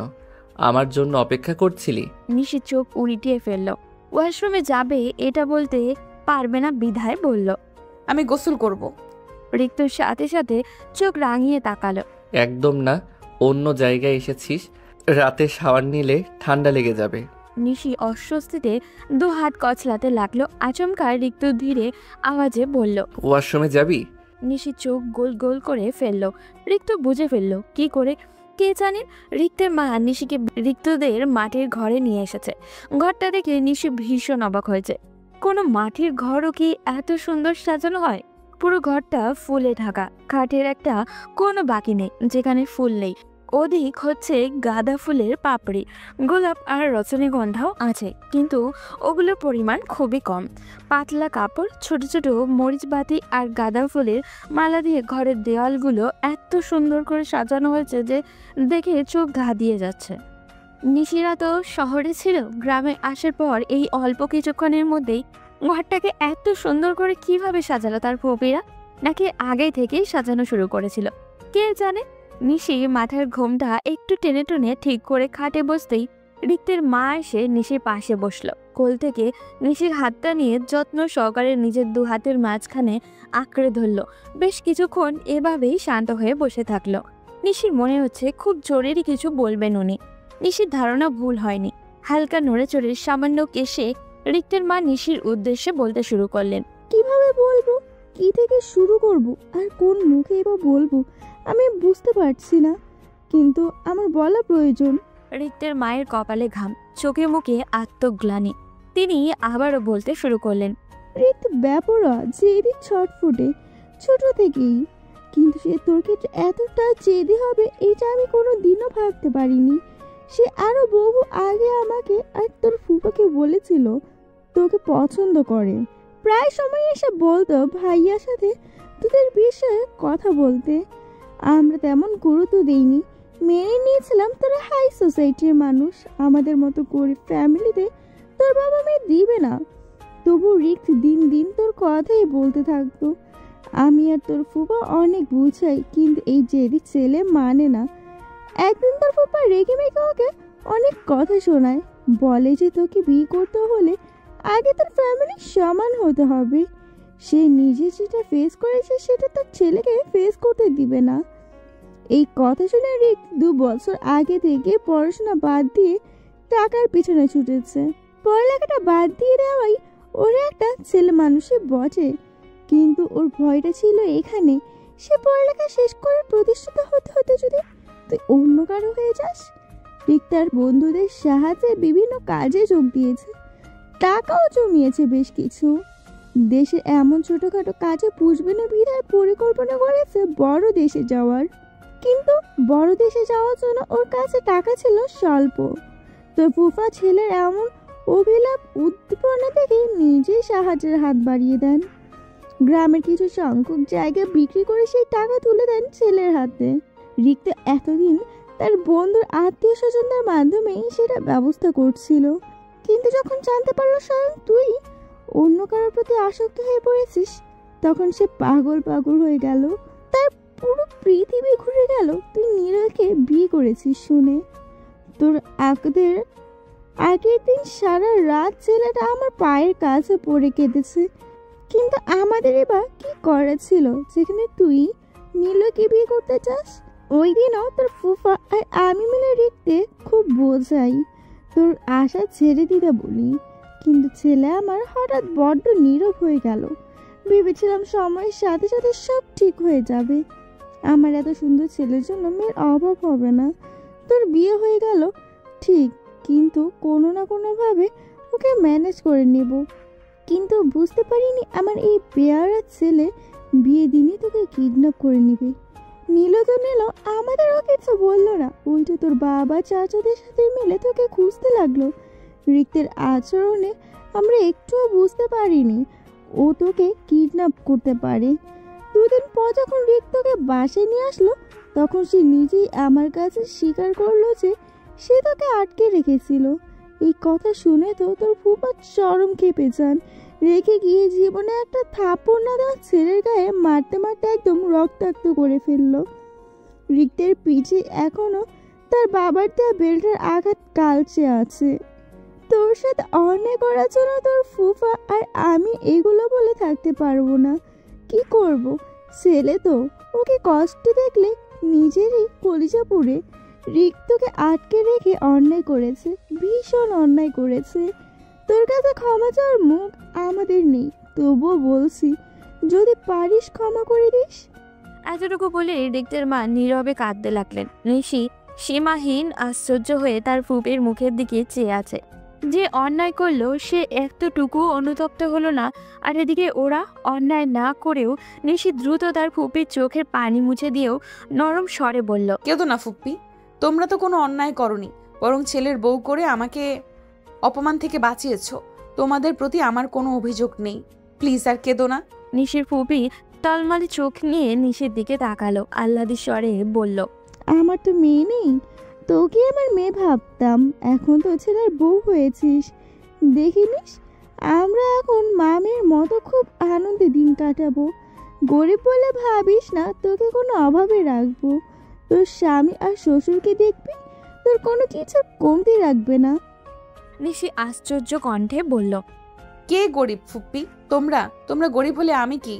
আমাদের যত টাকা পয়সা বাড়ি গাড়ি আছে তার সব কিছুই তো আমার বাবার, আমার কি? আমি তো তাহলে গরিব আল্ট্রা প্রো ম্যাক্স। নিশির কথার ভঙ্গিমায় রিক্তের মা হেসে ফেলল। নিশির কপালে আলতো চুমু দিয়ে তাকে বুকে জড়িয়ে নিয়ে বললেন, এইটা নিয়ে আর রাগ করে থাকিস না মা, যেটা হয়েছে সেটা হয়তো কপালে ছিল। এখন তুই না চাইলেও আমার রিক্তের বউ, সম্পর্কটা নিয়ে একটু ঠান্ডা মাথায় ভেবে দেখিস। আমার ছেলেটা কিন্তু অতটাও খারাপ না। নিশির কোনো কথা না বলে রিক্তের মায়ের বুকে চুপচাপ করে বসে রইল। রিক্তের মা চলে যাওয়ার পর নিশি কখন যে ঘুমিয়ে পড়েছিল বুঝতেই পারেনি। ঘুম যখন ভাঙলো তখন চারিদিকে তাকিয়ে দেখে রুমজোড়া মরিচ বাতির টিমটিম আলো জ্বলছে। রাত তখন কয়টা নিশির সঠিক জানা নেই, তবে বুঝতে পারছে এখন গভীর রাত। নিস্তব্ধ রাতে বাইরে থেকে ভেসে আসছে ঝিঝি পোকার শব্দ, ঘর জুড়ে মম করছে তাজা ফুলের গন্ধ। নিশি হঠাৎই অনুভব করলো তার পায়ের উপরে খুব ভারী কিছু একটা পড়ে আছে। কি পড়ে আছে বোঝার জন্য আস্তে করে শোয়া থেকে উঠে বসলো। পায়ের উপর রিক্তকে পড়ে থাকতে দেখে ভীষণ অবাক হয়ে গেল নিশি। ঘরের রং বেরঙের আলোয় রিক্তর মুখটা স্পষ্ট দেখা যাচ্ছে। সে একটি টুলে বসে নিশির দু পায়ের উপরে মাথা রেখে নির্বিঘ্নে ঘুমিয়ে আছে। দেখতে ইনোসেন্ট লাগলেও নিশির মায়া হলো না। নিশি নড়ে চড়ে পা সরিয়ে ফেলতে চাইল, কিন্তু পারল না। মনে হচ্ছে দুই পাই অবাস হয়ে আছে। রিক্ত কতক্ষণ ধরে এভাবে পায়ের উপর শুয়েছিল কে জানে। নিশি এবার অধিক নড়াচড়া শুরু করলো। নিশির নড়াচড়াতে রিক্তের ঘুম ভেঙে গেল। শোয়া থেকে উঠে বসে নির্বিকার ভঙ্গিতে তাকিয়ে থাকলো কিছুক্ষণ। নিশি নিজের পা টান টান করে হাত দিয়ে ডলতে লাগলো। ইস, ঘুমানোর জন্য আর জায়গা পাসনি, আমার পা দুটোকেই পেলি। নিশির তিক্ত কথা শুনে রিক্ত ভ্রু কুঁচকে তাকালো। নিশি পা জমিয়ে ফেললো, চোখ ঘুরিয়ে আশেপাশে তাকালো। বাইরে থেকে ঝোড়ো হাওয়ার শব্দ আসছে। কি ব্যাপার, এত রাতে বাতাস চালিয়েছে? বৃষ্টি বৃষ্টি হবে নাকি? হঠাৎই রিক্তর ঘুম জড়ানো কণ্ঠে নিশির হুঁশ ফিরল। কি হয়েছে? হঠাৎ ঘুম থেকে উঠে পড়লি যে? খিদে পেয়েছে? কিছু খাবি? নিশি দুদিকে মাথা নাড়িয়ে না বলল। বাইরে কি বৃষ্টি হচ্ছে? হচ্ছে না, হওয়ার সম্ভাবনা আছে। যে কোনো সময় বিদ্যুৎও চলে যেতে পারে। তুই বস, আমি মোম নিয়ে আসছি। নিশি দ্রুত বিছানা থেকে নেমে দাঁড়ালো, আমতা আমতা করে বলল, না যাস না, আমার একা একা ভয় করবে, কাউকে বল দিয়ে যেতে। এত রাতে কাকে পাবো? 2 মিনিটেরই তো ব্যাপার, যাচ্ছি আর নিয়ে আসছি, বস। বলতে বলতে বিদ্যুৎ চলে গেল। গ্রামের এই এক সমস্যা, একটু বাতাস চালু হলে বিদ্যুৎ চলে যায়। রুম জুড়ে এখন তীব্র অন্ধকার। বাইরে ঝড়ের শব্দ, কেমন এক গুমট পরিবেশ সৃষ্টি হয়েছে। আস্তে আস্তে ভীষণ ভয় হতে লাগলো নিশির। নিশি হাত বাড়িয়ে রিক্তকে খুঁজতে লাগলো। রিক্ত, কোথায় তুই? আছি এখানেই। আমার ভয় করছে, তোর ফোনের ফ্ল্যাশটা জ্বালা না। চার্জ নেই আমার ফোনে, ফ্ল্যাশ জ্বলবে না, এভাবেই দাঁড়িয়ে থাক। এইভাবে কিভাবে দাঁড়িয়ে থাকবো? ভয় করছে তো। তুই কোথায়? নিশির কথায় রিক্ত যেন নিশির একটু কাছে এসে দাঁড়ালো। নিশি হাত বাড়িয়ে রিক্তের কোমর অংশটাকে টি শার্ট খামচে ধরলো। একটু আলোর ব্যবস্থা কর না। কেন? আমার তো এইভাবেই ভালো লাগছে। তুই চাইলে আমাকে জড়িয়ে ধরতে পারিস। I won't mind. রেগে নিশি রিক্তের টি শার্ট ছেড়ে দিল, কিন্তু রিক্তকে ছেড়ে দিয়ে এবার তার আরো ভয় হতে লাগলো। হঠাৎ দরজায় করাঘাতের শব্দ হলো। অন্ধকারের এই নিস্তব্ধ ভীতু পরিবেশ শব্দটা যেন আরো ভীতু শোনালো। এবার নিশি নিজে থেকে এসে রিক্তের পাশ ঘেঁষে দাঁড়ালো। রিক্ত বোধহয় একটু হাসলো, নিশিকে এক হাতে পেঁচিয়ে ধরে বলল, এত ভয় পাওয়ার কি আছে? আমি তো এখানেই। নিশু কিছু না বলে শুধু ঢোক গেল। দরজায় এখন আরো জোরে জোরে করাঘাত হচ্ছে। রিক্ত নিশিকে নিয়েই দরজার কাছে আসলো। দরজা খুলতেই দেখলো জয় দাঁড়িয়ে আছে। তার হাতে মোটাসোটা 2-3টে মোম, সাথে দেশলাইও আছে। জয় এগুলো রিক্তর হাতে দিয়ে বলল, ডিস্টার্ব করার জন্য সরি ভাইয়া। মা এগুলো পাঠিয়েছে তোমাদের দিতে। বাইরে বৃষ্টি হচ্ছে, রাতে বিদ্যুৎ আসার সম্ভাবনা খুবই কম। রিক্ত জয়ের হাত থেকে মোমগুলো নিল, সাথে সাথেই জ্বর দৌড় দিয়ে চলে গেল। এই মাটির ঘরটা রিক্তদের টিনের ঘরের থেকে বেশ অনেকটাই দূরে। রিক্ত মোমগুলো নিয়ে দরজা আটকে ছোট্ট টেবিলটার কাছে আসলো। নিশিও তার পিছু পিছু গেল। দেশলাই জ্বালিয়ে মোমবাতি লাগাতেই হালকা হলদেটে আলোয় পুরো ঘরটা ছড়িয়ে পড়ল। নিশি শ্বাস ফেলে বিছানায় গিয়ে বসলো। ভীতিটা এবার একটু হলেও কমেছে। টিনের চালে ঝমঝমিয়ে বৃষ্টি পড়ছে। শুনতে মন্দ লাগছে না নিশির। হঠাৎই দেখলো রিক্ত পকেট থেকে ফোন বের করে খাটে শটান হয়ে শুয়ে পড়ল। এক হাত ঘাড়ের নিচে ভাঁজ করে রেখে অপর হাতে ফোন টিপছে। এটা দেখে ভীষণ অবাক হলো নিশি। এটা কি হলো? তুই না বললি তোর ফোনে চার্জ নেই, তাহলে এখন কি করে টিপছিস? রিক্ত ডোন্ট কেয়ার ভাব নিয়ে বলল, হ্যাঁ বলেছি, বললি যে কথাটা সঠিক হবে আর তোকে বিশ্বাস করতে হবে এমন তো কোনো কথা নেই। রাগে ক্ষোভে শরীর জ্বলে উঠল নিশির। একে আল্লাহ কি দিয়ে বানিয়েছে কে জানে, তেতে উঠে বলল, তাহলে তো তুই আমাকে ভালোবাসিস সেটাও সঠিক নয়, আর এটা আমাকে বিশ্বাস করতে হবে এমনও কোনো কথা নেই। রিক্ত ফোন রেখে হাঁচকা টানে নিশিকে তার বুকে নিয়ে ফেলল। কোমরে এক হাতে শক্ত করে চেপে ধরে অপর হাতে নিশির গাল রেখে বলল, এটা সঠিক। প্রমাণ করার জন্য আমাকে কি করতে হবে বল? রিক্তের এত নিকট এসে নিশির হৃদস্পন্দন বেড়ে গেল। ঘন ঘন শ্বাস ফেলে বলল, কিচ্ছু করতে হবে না, আমাকে ছাড়। রিক্ত ছাড়ল না, বরং নিশিকে বিস্ফোরিত করে দিয়ে গালে গভীর করে একটা চুমু বসালো। নিশি ঘাবড়ানোর স্বরে বলল, বেশি বাড়াবাড়ি হয়ে যাচ্ছে রিক্ত। নিশিকে কিছু বলার সুযোগ না দিয়েই রিক্ত নিশিকে তার নিচে ফেলে একদম বিছানার সাথে পিষে ধরল। বাড়াবাড়ি তো সবসময়ই করি, শেষবার না হয় আর একটু বাড়াবাড়ি করে যেতে দে। নিশি ছটফট করতে করতে বলল, শেষবার মানে? রিক্ত নিশির মুখে একটা ফু দিয়ে কপালে পড়ে থাকা ছোট ছোট চুলগুলো সরিয়ে দিয়ে বলল, আগামী 2-3 মাসের মধ্যে কুয়েত চলে যাচ্ছি। প্রতিষ্ঠিত না হয়ে ফিরব না। যাওয়ার আগে এমন কিছু করে যেতে চাই যেন তুই আমার থেকে পালাতে না পারিস। মানে একটা বেবি চাই আমাদের, যেটার প্রসেসিং আজ এই মুহূর্ত থেকে শুরু। আজকের পর হয়তো তুই আমাকে আরও বাজে ভাবতে পারিস, কিন্তু এটা ছাড়া তোকে আটকে রাখার জন্য আমার কাছে আর কোনো অপশন নেই। I am sorry. সবাই তো নায়কই হয়, আমি না হয় ভিলেন হলাম। এই বলে রিক্ত নিশির গলায় মুখ ডোবালো। অজস্র চুমু দিতে লাগলো সেখানটায়। নিশি কুকড়ে উঠল। কি হচ্ছে বোধগম্য হতেই রিক্তকে উপর থেকে সরাতে চাইল নিশি। কথা বলার জন্য গলায় জোর পাচ্ছে না। রিক্ত নিশির বুকের উপরে থেকে ওড়না সরিয়ে ফেলল। কামিজের ফাঁক দিয়ে উন্মুক্ত ফেটে হাত রাখলো। নিশির চোখে পানি টলমল করছে। বেচা কণ্ঠে বলল, কি করছিস রিক্ত? এরপর থেকে তুই আমার চোখে আরো নিচে নেমে যাবি। নামতে দে। তোকে নিজের কাছে রাখার জন্য আমি দুনিয়ার সবচেয়ে নিকৃষ্ট মানুষ হতেও প্রস্তুত। রিক্তের গায়ের টি শার্টটা খুলে ফেললো। তারপর উত্তপ্ত স্পর্শ বিচরণ করতে লাগলো নিশির সর্বাঙ্গে। নিশি থেকে থেকে কেঁপে উঠছে। রিক্তকে বাধা দিয়েও কোনো লাভ হচ্ছে না। সে খুব জেদি, মানছে না। আজকের পর হয়তো নিশি রিক্তকে আরো বেশি করে ঘৃণা করবে, কিন্তু তাতে কি? রিক্তের যেন নিশিকে কষ্ট দিয়েই শান্তি। নিস্তব্ধ রাত, বাইরে অধিক বৃষ্টির শব্দ, ঘরে ঠান্ডা পরিবেশ, ফুলের সুবাস। প্রকৃতিও যেন আজ রিক্তের সঙ্গ দিয়েছে। নিশির এতটা গভীরে এসে রিক্ত আরো উন্মাদ হয়ে গিয়েছে।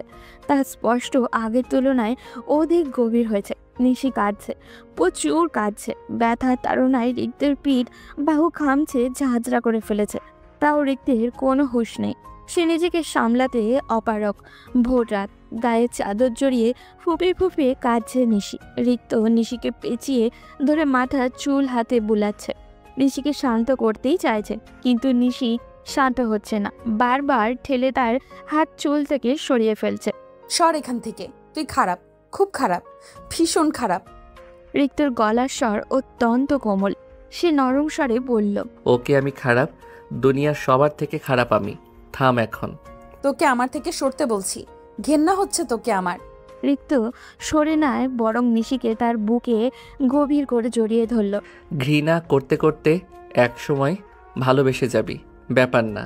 রিক্তের উন্মুক্ত বুকে মাথা থেকে আছে নিশি। নিশি ধস্তাধস্তি শুরু করেছে। গায়ে এক চুলও শক্তি নেই। এতক্ষণ কোমল থাকলেও রিক্তের স্বর এবার গম্ভীর শোনালো। ঘুমা, সকাল হতে দেরি আছে। নিশি দাঁত কিরমির করে বলল, সারা গা জ্বলে যাচ্ছে আমার, কি করে ঘুমাবো? ঠিক হয়ে যাবে সকালে। নিশি তাও নড়াচড়া করছে। রিক্ত এবার নিশির হাত পা সমেত শক্ত করে পেঁচিয়ে ধরল, যেন নড়তে না পারে। এক সময় মাথায় আলতো করে হাত বোলাতে লাগলো। নিশি আরাম পেয়ে কখন যে ঘুমিয়ে পড়েছে বুঝতেই পারেনি। 1 মাস পর ডাক্তারের চেম্বারে বসে আছে নিশি, পাশেই রিক্ত। হাতে প্রেগন্যান্সি টেস্টের রিপোর্ট, স্পষ্ট নেগেটিভ লেখা, যা দেখে রিক্তের মনটা ভেঙে গেল। এই মাসে 2-3 বারের উপরে প্রেগন্যান্সি টেস্ট করা হয়েছে নিশি, প্রতিবারই ফলাফল শূন্য। গ্রাম থেকে শহরে এসেছে প্রায় 15 দিনের উপরে হবে। রিক্ত খুব করে চাইছে একটা বেবি নিতে, কিন্তু নিশি চাইছে না, যার জন্য এক প্রকার জোর করেই ডাক্তারের কাছে নিয়ে আসে রিক্ত নিশিকে। প্রতিবারই নিশি রিক্তের সাথে প্রচুর রাগারাগি করে। চেম্বার থেকে বের হয়ে এবারও করতে লাগলো। কি পেয়েছিস তুই আমাকে? 2 দিন পর পর ডক্টরের কাছে নিয়ে আসিস। আমি বলছি না আমার বাচ্চা চাই না। রিক্ত কথা বলছে না, চোখ মুখ গম্ভীর করে রিক্সায় এক পাশে বসে আছে। নিশি তার মতো রাগ দেখিয়েই যাচ্ছে। হঠাৎ রিক্ত নিশির দিকে তাকালো, নিশিকে স্তব্ধ করে দিয়ে বলল, তুই কি পিল খেতি? সাথে সাথে কথা বন্ধ হয়ে গেল নিশির। গলা অটোমেটিক শুকিয়ে গেল, কপালে বিন্দু বিন্দু ঘাম জমাট বেঁধেছে। ঘাবড়ানো সুরে বলল, কি বলছিস? পিল খেতে যাব কেন? রিক্তের চোখ লাল, কণ্ঠে স্পষ্ট ক্রোধ। সত্যি করে বল। নিশি শাড়ির আঁচল দিয়ে কপালের ঘাম মুছল, ভয় লুকিয়ে স্বাভাবিক কণ্ঠে বলল, পিল খাবো কেন? আমাকে কে পিল এনে দেবে? তুই তো বাইরেই যেতে দিস না। তোতলাচ্ছিস কেন তাহলে? নিশির এবার ভয় হতে লাগলো। মিথ্যা বললে নিশি সব সময় তোতলায়, আর সেটা রিক্তর সামনে, যার জন্য রিক্ত অনায়াসে নিশির মিথ্যাটা ধরে ফেলে। এবারও তার ব্যতিক্রম হলো না। আকাশ চুম্বি রাগ নিয়ে রিক্ত নিশির হাত চেপে ধরল। রিক্সা গন্তব্যস্থানে পৌঁছানোর আগ পর্যন্ত ধরেই রাখলো। বাড়ির সামনে আসতেই রিক্ত ভাড়া মিটিয়ে ঋষিকে টেনে হিচড়ে বাড়ির ভিতরে নিয়ে যেতে লাগলো। ঋষি তো ভয় কাঁপছে, কি হবে ভাবতেই আত্মা শুকিয়ে যাচ্ছে ওর। ড্রয়িং রুমে রিক্তের মা ছিল। নিশিকে এভাবে টেনে নিয়ে যেতে দেখে সেও পিছু পিছু ছুটে আসলো। ঘরে এসে রিক্ত নিশির হাত ছেড়ে দিল। পুরো ঘর তছনছ করে কিছু একটা খুঁজতে লাগলো। রিক্তের মা চেঁচিয়ে জিজ্ঞাসা করলো, কি খুঁজছিস এভাবে? রিক্ত উত্তর না দিয়ে তার কাজ চালিয়ে যাচ্ছে। ড্রেসিং টেবিলের বিছানা, আলমারি, প্রতিটি ড্রয়ার এলোমেলো করে ফেলেছে। অবশেষে তোষকের নিচ থেকে পেয়ে গেল সেই কাঙ্ক্ষিত জিনিসটি, যা দেখে আগুনের ঘোলা থেকে হয়ে নিশির সামনে এসে দাঁড়ালো রিক্ত। ওষুধগুলো দেখিয়ে বলল, এগুলো কি? এগুলো কি? রিক্তের কথা শুনে নিশি ভয় পাচ্ছে। শাড়ির আঁচল চেপে ধরে মাথা নত করে আছে। রিক্ত এবার হুঙ্কার ছাড়ল। কি হলো, কথা বলছিস না কেন? রিক্তের হুঙ্কারে নিশি সহ পুরো ঘরই মনে হচ্ছে কেঁপে উঠল। নিশি কাঁপা স্বরে বলল, আমি বেবি চাই না। নিশির কথায় মাঝে মধ্যেই ঠাস করে একটা চর বসিয়ে দিল রিক্ত। তার সামলাতে না পেরে একেবারে ফুপির উপরে গিয়ে পড়ল নিশি। রিক্তের মা নিশিকে আঁকড়ে ধরতেই নিশি ডুক করে কেঁদে উঠল। তিনি নিশির চর দেওয়া কালে হাত বুলিয়ে, এই ছেলে, তুই আমার ভাইকে মারছিস কেন? তোমার ভাইজিকে বলো, সে এত সাহস কোথায় পেল? ছোট মানুষ না বুঝে করে ফেলেছে, তাই বলে তুই গায়ে হাত তুলবি? ছোট মানুষ হলে এমন একটা কাজ কি করে করলো, তাও আমার থেকে লুকিয়ে? তোকে দেখিয়ে করলে তুই বুঝি ওকে আস্ত রাখতি? সবে বিয়ে হয়েছে, এখনই কিসের নানি দাদির মতো বাচ্চা বাচ্চা করছিস? বছর 6 মাস যাক, এরপরে না হয়। উফ মা প্লিজ, তুমি আর ওকে মাথায় উঠিও না, যাও ঘর থেকে, আমার ওর সাথে কথা আছে। এই কথা শুনে নিশি রিক্তের মাকে আরো জোরে চেপে ধরল। মাথা দুদিকে নাড়িয়ে তাকে যেতে নির্দেশ করছেন নিশি। রিক্তের মা বুঝলো নিশিকে চেপে ধরে বলল, আমি যাব না কোথাও, তুই যা এখান থেকে, মাথা ঠান্ডা করে ফিরিস। মেয়েটার গালটার কি অবস্থা করেছিস, বদমাশের বাচ্চা। রিক্ত খেপে ঔষধগুলো হাতে নিয়েই চলে গেল। আধা ঘন্টা হয়ে গেছে, এখনো ফুপিয়ে ফুপিয়ে কাঁদছে নিশি। এই নিয়ে দ্বিতীয়বার থাপড় মেরেছে রিক্ত ওকে। রিক্তের শক্ত হাতের চরগুলো এত ব্যথা লাগে যে একেবারে গাল জ্বলে যায়। মারে তো মারে, একটু আস্তে করেই তো মারতে পারে তো নাকি? নিশি ফুপিয়ে নিশির গালে বরফ ঘষে দিতে দিতে বলল, জানিস তো ওর জিদ বেশি, কেন রাগিয়ে দিস? এমন একটা দুঃসাহস না দেখালে কি চলছিল না? আর সে যে আমার সাথে বারবার বাজে ব্যবহার করে সেটা দেখো না। বকা দিলাম তো, তোর সামনেই না দিলাম, এখন আমি কি ওই দামড়া ছেলেটার গায়ে হাত উঠাবো? কিছু করতে হবে না তোমাদের, আমাকে আমার বাপের বাড়িতে রেখে আসো। হ্যাঁ, এই অপরাধে ওরা বাপ ছেলে মিলে আমাকেও আমার বাপের বাড়িতে রেখে আসুক। নিশি ফিক করে এসে দিল। তাহলে তো ভালোই হবে, দুজনের বাপের বাড়ি যেহেতু এক, সানন্দে দিন কাটিয়ে দেব। ঘুমের মধ্যে কারোর উত্তপ্ত স্পর্শ পেতেই ঘুম ভেঙে গেল নিশির। কোনো মতে চোখ মেলে তাকিয়ে দেখে রিক্ত তাকে পেঁচিয়ে ধরে গলায় নাক ঘষছে। এতদিন রিক্তের সাথে থাকলেও ওর প্রতি রাগ এক বিন্দুও কমেনি নিশির। আর আজকে যেটা করেছে সেটার জন্য তো ওর নামই শুনতে পাচ্ছে না নিশি। অন্ধকার রাত, ঘরের জানালা খোলা, থালার মতো চাঁদ উঠেছে আজকে আকাশে। সে চাঁদের আলো তাদের ঘরে জানলা ভেদ করে পুরো ঘর ছড়িয়ে পড়েছে। হালকা মৃদু বাতাসে ঘরের সাদা পর্দাগুলো উঠছে। রিক্ত রেগে বাড়ি থেকে বের হয়ে যাওয়ার পর সারাদিন আর বাড়িতে আসেনি। নিশিও ওর জন্য অপেক্ষায় থাকেনি, চুপচাপ কাজ সেরে ঘরে এসে শুয়ে পড়েছে। সব সময়ই রাত করে বাড়ি ফেরে রিক্ত, মাঝে মধ্যে একটু আগেও ফিরে। তখন আবার উঠে নিশিকেই ওর জন্য খাবার বেড়ে দিতে হয়। রিক্তের চুল টেনে দিতে হয়, মাথা টিপে দিতে হয়, শাওয়ার নিলে তোয়ালে পোশাক রেডি করেও দিতে হয়। আর যদি নিশি ঘুমিয়ে থাকে তাহলে নিজেই ফ্রেশ হয়ে এসে নিশির উপরে এসব অত্যাচার করে, তাকে ঘুম থেকে জাগাবে। নিশি ঘুমে ঢলে পড়লে গেলেও উঠে রিক্তকে খাবার দিতে হবে। বিয়ের 1 মাস ধরে এই অত্যাচার সহ্য করে আসছে নিশি। ওঠ, খাবার দে। রিক্ত এমনভাবে বলল যেন নিশি ওর কয় জন্মের লক্ষ্মী বউ, তাদের মধ্যে সবকিছুই স্বাভাবিক। নিশিকে যে আজ 440 ভোল্টের একটা থাপ্পড় মেরে গেল সেটা যেন বেমার লোম ভুলে গেল রিক্ত। তবে সে ভুলে যাক, নিশি তো মনে রেখেছে, এটাই যথেষ্ট। যতদিন পর্যন্ত এই থাপ্পড়ের দাগ আর ব্যথা তার গালে থাকবে ততদিন পর্যন্ত নিশি মনে রাখবে। নিশিকে উঠতে না দেখে রিক্ত ধমক দিল, কি হলো, উঠছিস না কেন?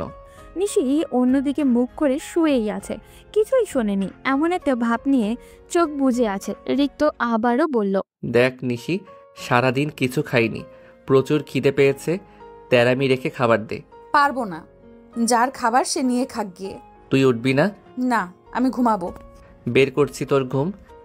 এতটুকু বলেই রিক্ত নিশিকে বিছানা থেকে টেনে তুলে পাজা কোলা করে উঠিয়ে নিল। নিশি কোনো রিয়াকশন দেওয়ার আগে রিক্ত নিশিকে নিয়ে ডিরেক্ট ওয়াশরুমে যেতে লাগলো। নিশির সাথে কি হতে যাচ্ছে বুঝতে পেরে নিশি এক প্রকার চিল্লিয়ে উঠল। রিক্তের কোল থেকে নামার জন্য যুদ্ধ শুরু করলো। রিক্ত বাঁকা কণ্ঠে বলল, এখন ঘুম পাচ্ছে না, আমার সাথে শাওয়ার নিলে ঘুম কোথায় যাবে টেরও পাবি না। না, আমি এখন মরে গেলেও শাওয়ার নিব না, আমাকে নাম। কেন? তেরামি করার সময় মনে থাকে না? তুই এখন এই মুহূর্তে আমার সাথে শাওয়ার নিবি, আমিও দেখব তোর চোখে কত ঘুম। রিক্ত রিক্ত প্লিজ। বলতে বলতে রিক্ত নিশিকে ওয়াশরুমে নিয়ে এসে পড়ল। নিশিকে কোল থেকে নামিয়ে ঝর্ণা ছাড়তে যাবে তখনই নিশি ছুটে পালাতে চাইল, কিন্তু রিক্ত টাইট করে ধরে রাখলো। নিশি কাঁদো কাঁদো সুরে বলল, প্লিজ রিক্ত, আমাকে এখন ভেজাস না, আমি খাবার বাড়ছি তোর জন্য। রিক্ত রাগী কণ্ঠে বলল, বাড়তে হবে না, আমার খাবার মোট চলে গেছে। আমি খাইয়ে দিব। রিক্ত ভ্রু উঁচিয়ে তাকালো। সত্যি? নিশি উপর নিচে মাথা নাড়ালো। যা, খাবার বার, ফ্রেশ হয়ে আসছি। নিশি ছুটে পালালো। রাত 2টো তো হবেই। নভেম্বর মাসের শেষ দিক, এমনিতেই ঠান্ডা পড়েছে। এই ঠান্ডায় এত রাত করে শাওয়ার নিলে নিশিকে পাওয়া যেত কিনা সন্দেহ আছে। রিক্তকে ইচ্ছা মতো বকতে বকতে নিশির শাড়ির আঁচল কোমরে বেঁধে খাবার গরম করতে লেগে পড়ল। শয়তান, অসভ্য, ইতর, বদমাস, ডেইলি আমাকে এইভাবে জ্বালাবে। কালকে সকালেই বাবার বাড়িতে চলে যাব আমি। নিশিও খাবার গরম করে টেবিলে রাখতে রাখতে রিক্ত গোসল করে এসে পড়ল। হাতে টাওয়ালটা নিশির মুখের উপর ছুঁড়ে মেরে চেয়ার টেনে বসলো। বিরক্তিতে চোখ মুখ কুঁচকে এলো নিশি। তা কিরমির করিয়ে রাগটা কন্ট্রোল করে প্লেটে রিক্তের জন্য খাবার বেড়ে দিল। সবকিছু সামনে গুছিয়ে ঠিকঠাক করে রেখে নিশি চলে যেতে নিবে, তখনই রিক্ত ওর হাত টেনে ধরল। নিশি ভ্রু কুঁচকে তাকাতেই বলল, ওয়াশরুমে কি বলেছিলি ভুলে গেছিস? অবশ্য তোর ভুলে যাওয়ার বদঅভ্যাস আছে, ব্যাপার না, আমি মনে করিয়ে দিচ্ছি। তুই তখন বলেছিলি আমাকে খাইয়ে দিবি, এখন না খাইয়ে কোথায় পালাচ্ছিস? নিশির রাগে গা গজগজ করছে। হাত ধুয়ে রিক্তকে খাওয়াতে লাগলো। অসভ্যটা ইচ্ছে করে করে আমার হাতের আঙুলে ওই ঠোঁট ছুঁয়ে খাবার মুখে নিচ্ছে। মুখ বুজে এমন তৃপ্তি করে খাচ্ছে, মনে হচ্ছে পৃথিবীর সবচেয়ে সুস্বাদু খাবার খাচ্ছে। ওর ঠোঁট দুটো আমার আঙুলে ছুঁয়ে দিতেই গা শিরশির করছে, আমার শরীরের পশম সব দাঁড়িয়ে যাচ্ছে। বেশ সময় নিয়ে আস্তে ধীরে খাবার খাচ্ছে রিক্ত। রাগে শরীর জ্বলে গেলেও কিচ্ছু বলতে পারছি না। অন্য সময় হলে তো ঠিকই খেয়ে দ্রুত উঠে যায়। আজ আমার হাতে খাচ্ছে বলে ইচ্ছে করে এমন দেরি করছে। সব আমাকে বিরক্ত করার ধান্দা, জানি তো আমি।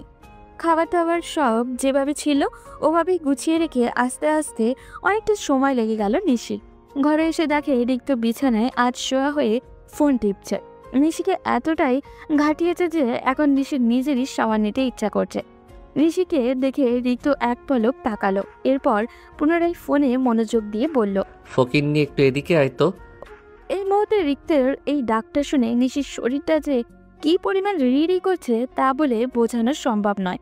নিশি কটমট চোখে তাকিয়ে বলল, আমার নাম নিশি, জাস্ট নিশি। নিশির রাগ দেখে রিক্ত জোরে জোরে হাসতে লাগলো।